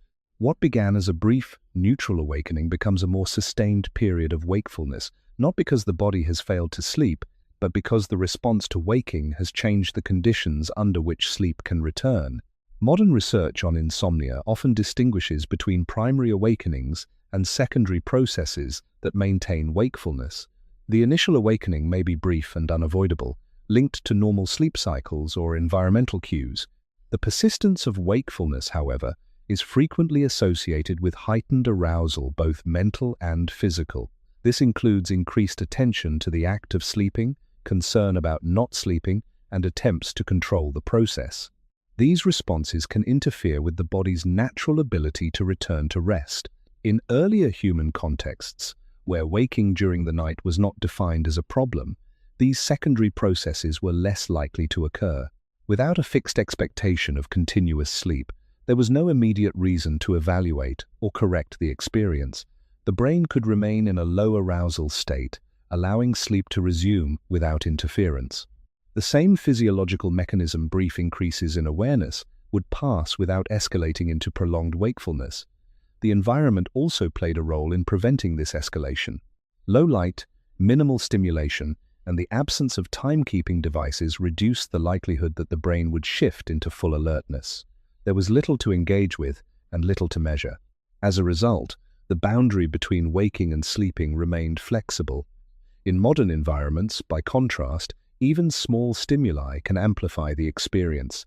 A glance at a clock, a brief exposure to light, or the activation of thought patterns related to performance and productivity can shift the brain into a more active state. The vigilance that once served a protective function becomes entangled with cognitive processes that extend beyond the immediate moment. Over time, this can reinforce a cycle in which waking leads to concern, and concern leads to further wakefulness. The original mechanism remains unchanged, but its context has been altered. The expectation of perfect, uninterrupted sleep does not remove the brain's capacity for awareness. It changes how that capacity is perceived and managed. What was once an integrated part of sleep becomes something to be minimized or eliminated. In this way, the modern experience of disrupted sleep may reflect not only changes in environment, but changes in interpretation. The body continues to operate according to patterns shaped over long periods of human history. It cycles through stages, it responds to stimuli, and it allows for moments of awareness within the night. When these moments are accepted, they may pass without consequence. When they are resisted, they can become more pronounced. The difference lies not in the presence of wakefulness, but in the meaning assigned to it. And within that difference, the same biological process can lead either back into rest or further away from it, depending on how it is understood. The idea that sleep should be a single, continuous block of 8 hours feels so familiar that it is often assumed to be natural. Yet this expectation did not emerge from human biology alone. It developed alongside changes in how societies organized time, work, and daily life. Before the widespread influence of industrial schedules, sleep was more closely tied to environmental conditions, light, temperature, and social rhythms, rather than to fixed hours on a clock. As these external structures changed, so too did the way sleep was understood. The transition began gradually, but became more pronounced during the period of industrialization in Europe and North America. As factories introduced standardized working hours, the day was divided into clearly defined segments. Work began at a specific time, often early in the morning, and continued for a set duration.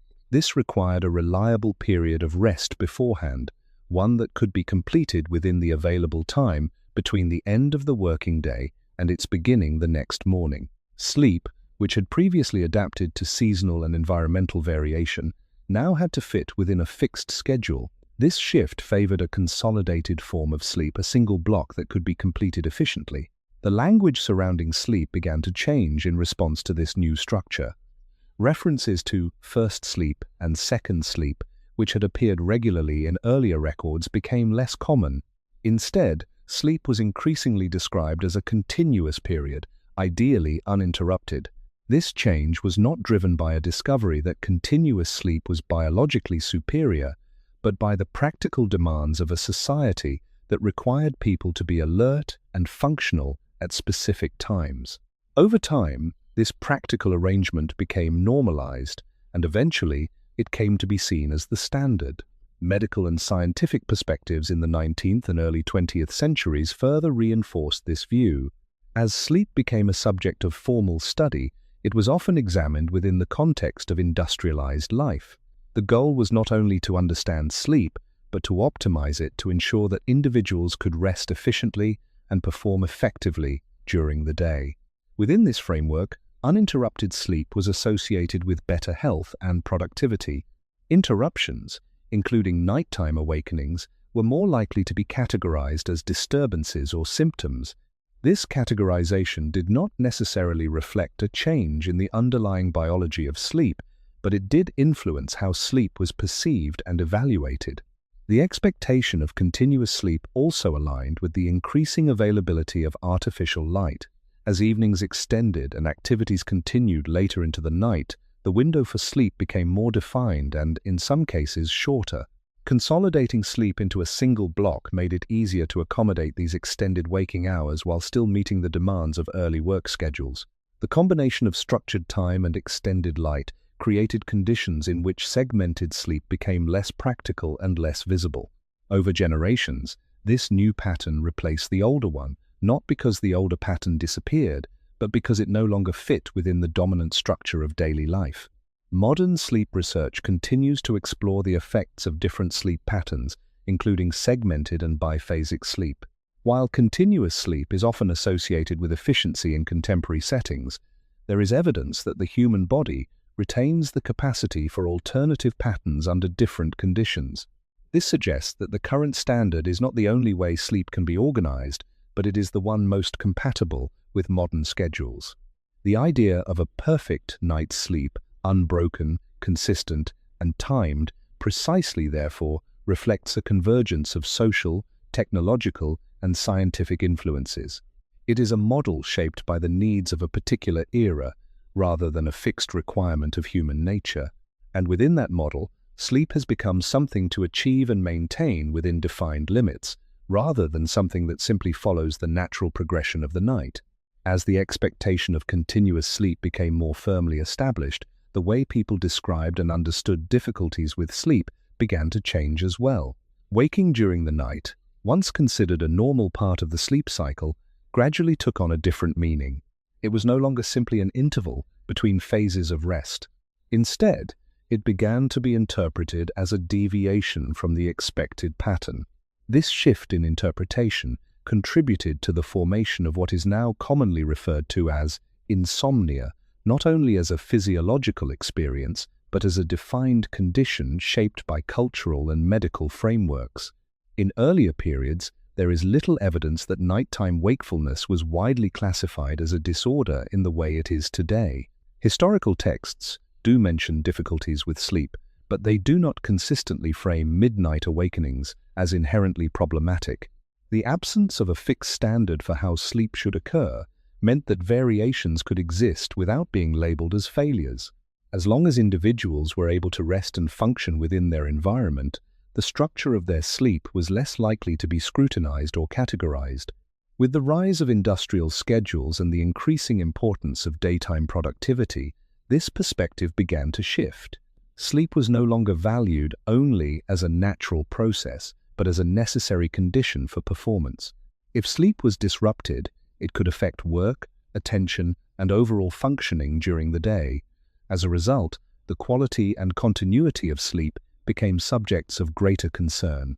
Medical literature from the 19th century onward reflects this change, with more detailed attention given to sleep disturbances and their potential consequences. Within this context, insomnia began to take shape as a concept that linked nighttime experience with daytime outcomes. The definition of insomnia did not emerge solely from biological observation, but from the interaction between biological patterns and social expectations. It came to describe not only the experience of difficulty sleeping, but the mismatch between that experience and what was expected under modern conditions. If sleep was supposed to be continuous and restorative within a fixed time frame, then waking during the night could be seen as a problem, particularly if it interfered with the ability to meet daytime demands. Over time, this interpretation became more standardized.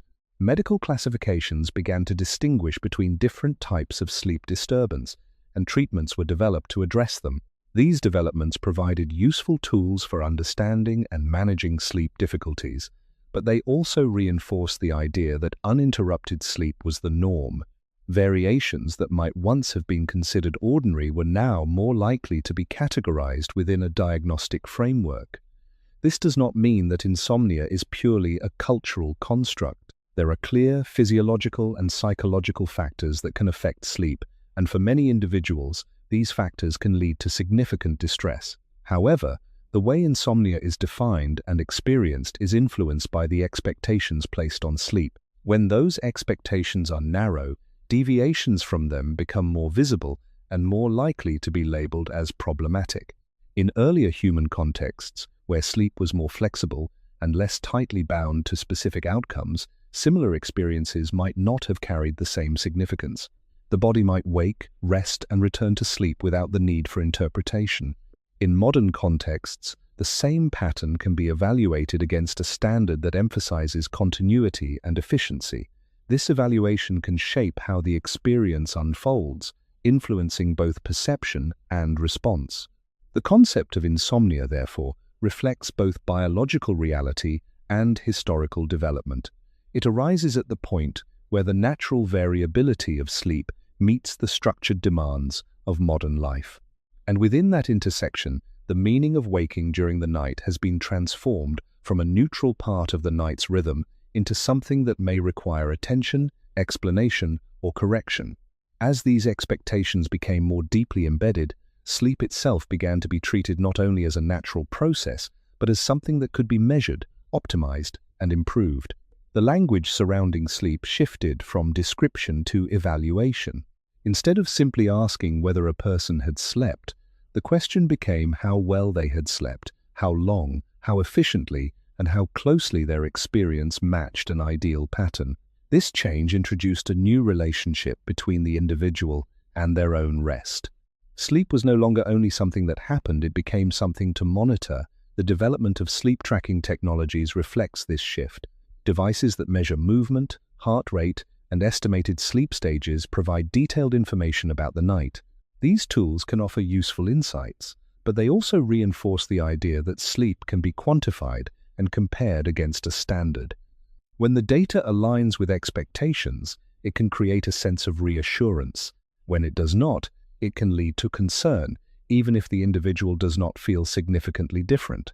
The experience of sleep becomes linked not only to how the body feels, but to how it is recorded and interpreted.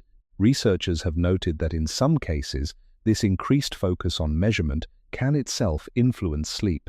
The term orthosomnia has been used to describe a pattern in which individuals become preoccupied with achieving perfect sleep metrics, sometimes leading to increased anxiety and reduced satisfaction with their rest. This does not mean that tracking is inherently harmful, but it illustrates how expectations can shape perception. When sleep is viewed through a lens of optimization, deviations from the ideal may be experienced more intensely, even when they fall within the range of normal variation. This emphasis on optimization also reflects broader patterns in modern life. Time is often structured around productivity, efficiency, and performance. Sleep, as a necessary condition for these outcomes, becomes part of that structure.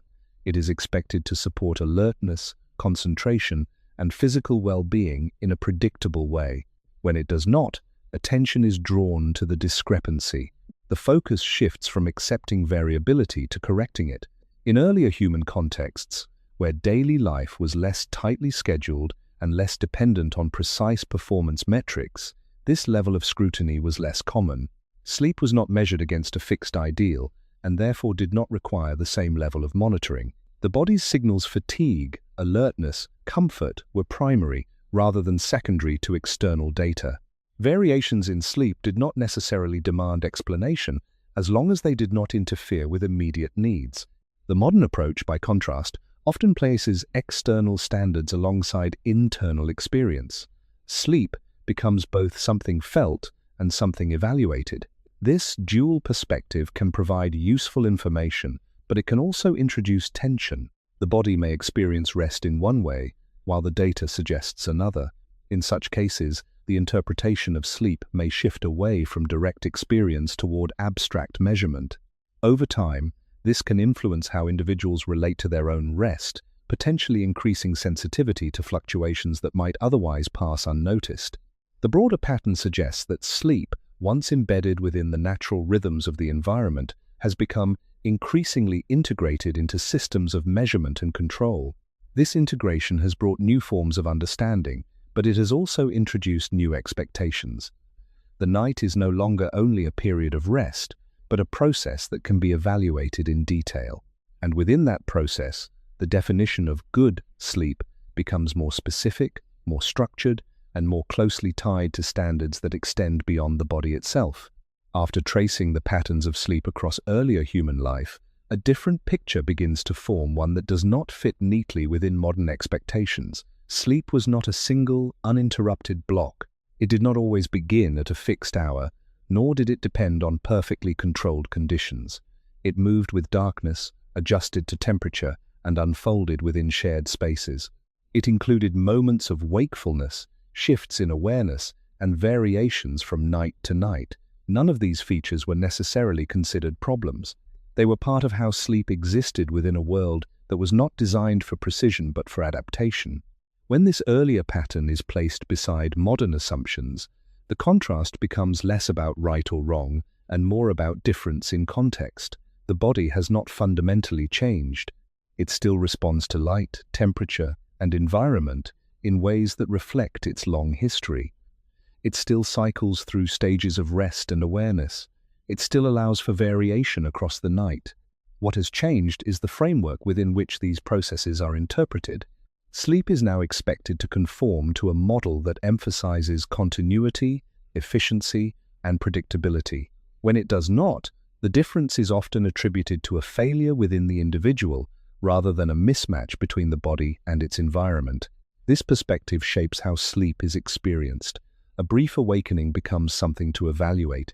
A variation in timing becomes something to correct.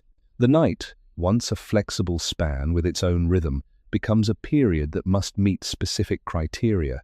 This does not mean that modern expectations are without value. Consistent sleep can support health and daily functioning, especially within structured schedules. However, the historical perspective suggests that the range of what is considered normal may be broader than current standards imply. The body may be capable of resting effectively under conditions that do not align perfectly with the modern ideal. This does not eliminate the challenges some people face with sleep, but it offers a different way of understanding them. Rather than viewing every deviation as a problem, it becomes possible to see some variations as part of a wider pattern that has existed across human history. The distinction is subtle, but it can influence how the experience of sleep is approached. When the body wakes during the night, it may not be signaling failure, but following a pattern that has long been part of human rest. When sleep feels lighter or more variable, it may reflect an underlying flexibility rather than a deficiency.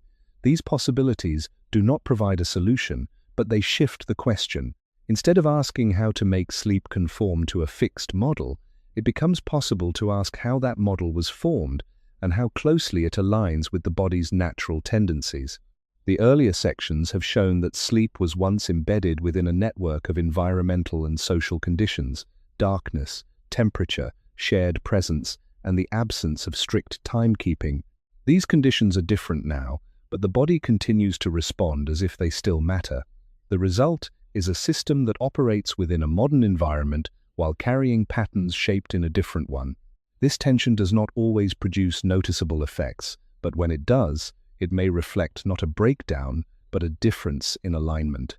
And within that difference, the question remains open, not as a problem to be solved immediately, but as a point of reflection. If the body has not forgotten how to sleep, then what, exactly, has changed? If the patterns explored so far suggest anything, it is that modern sleep may be shaped as much by interpretation as by biology. The body continues to follow rhythms that were formed long before artificial light, fixed schedules, or private sleeping spaces existed. It responds to darkness, adjusts to temperature, and moves through cycles that include both rest and brief awareness. These processes have not disappeared. What has changed is the way they are framed. In modern life, sleep is often treated as something that should be predictable, efficient, and largely invisible, an uninterrupted pause between two periods of activity. When it does not match that expectation, attention is drawn to the difference. The experience is evaluated, sometimes measured, and often compared against an ideal.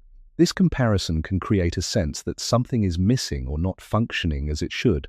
Yet the historical and scientific perspectives presented earlier suggest that variability is not necessarily a sign of failure.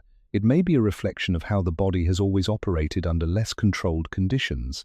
This raises a more subtle question, not whether modern sleep is wrong, but whether the standard used to judge it is too narrow.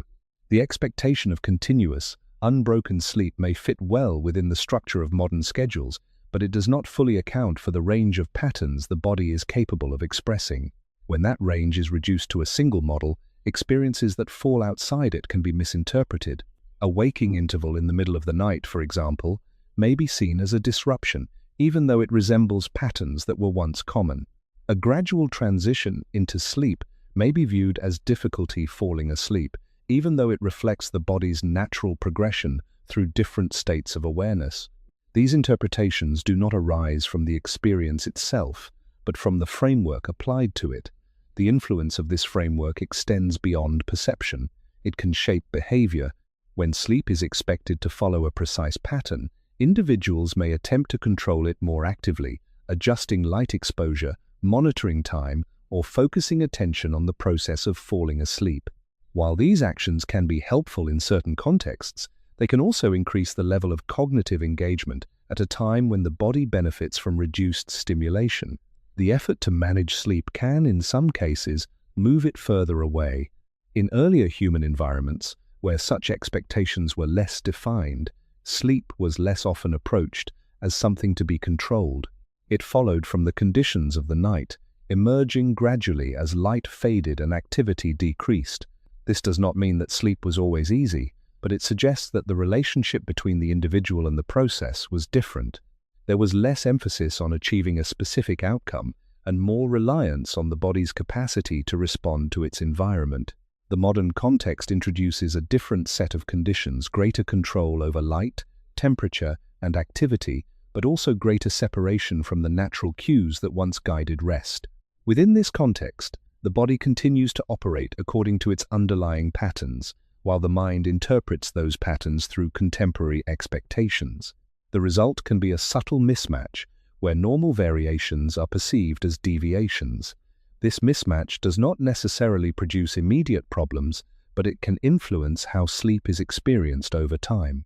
It can shape the way individuals think about rest, how they respond to changes during the night, and how they evaluate their own sleep. The question that emerges is not one that can be answered directly, but one that remains open. If the body continues to follow rhythms that were formed in a different environment, and if modern life has introduced new expectations that do not fully align with those rhythms, then the experience of sleep may reflect both influences at once. And within that overlap, it becomes possible to wonder not whether sleep has become more difficult, but whether the way it is understood has quietly shifted, leaving the body and its expectations moving in slightly different directions. In the end, nothing in the body suggests that sleep has been forgotten. The mechanisms remain. Light still signals the brain, darkness still invites rest, and the night still carries the potential for recovery, even when it does not unfold in a perfectly continuous way. What seems to have changed is not the ability to sleep, but the way that ability is interpreted, measured, and expected to behave. When the night is approached as something that must meet specific conditions, every variation becomes more visible. Yet across most of human history, those variations were not removed. They were included. Sleep contained moments of stillness, moments of quiet awareness, and moments of return. It was not defined by perfection, but by its capacity to continue even when it paused. The modern environment has introduced new forms of comfort and control, but it has also narrowed the definition of what sleep is supposed to be.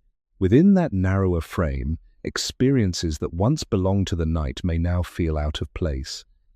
A waking interval may seem unnecessary, a lighter phase of rest may seem incomplete. A gradual transition into sleep may feel delayed. These impressions do not arise from the body alone, but from the expectations placed upon it. When those expectations are set aside, even briefly, a different perspective becomes possible. The night can be seen not as a task to complete, but as a process that unfolds, sometimes smoothly, sometimes unevenly, but rarely in a single, fixed form. Earlier human life did not require sleep to be perfect in order for it to be sufficient. Rest was distributed across the night, shaped by darkness, environment, and shared presence. It adapted to change without needing to eliminate it. This does not provide a method or a solution, and it does not suggest that modern sleep should be abandoned or replaced. The conditions of life are different now, and the structures that support daily activity depend on a certain degree of regularity. But the historical perspective leaves something open. It suggests that the body may still carry a broader range of possibilities than the modern model allows, that what is often treated as interruption may, in another context, be part of the pattern itself, and that the experience of sleep may not always need to be corrected in order to be complete. The night, as it once was, did not ask to be controlled. It moved slowly, without clear boundaries, allowing rest to appear, disappear, and return again without urgency. In that movement, sleep did not stand apart from the night it belonged to it. And perhaps the question is not how to make the night behave as expected, but how much of what we expect was shaped by conditions that came much later. If the body still responds to darkness, still drifts between awareness and rest, still wakes and returns without instruction, then what does it mean to say that sleep is broken when it may only be different from what we have learned to expect?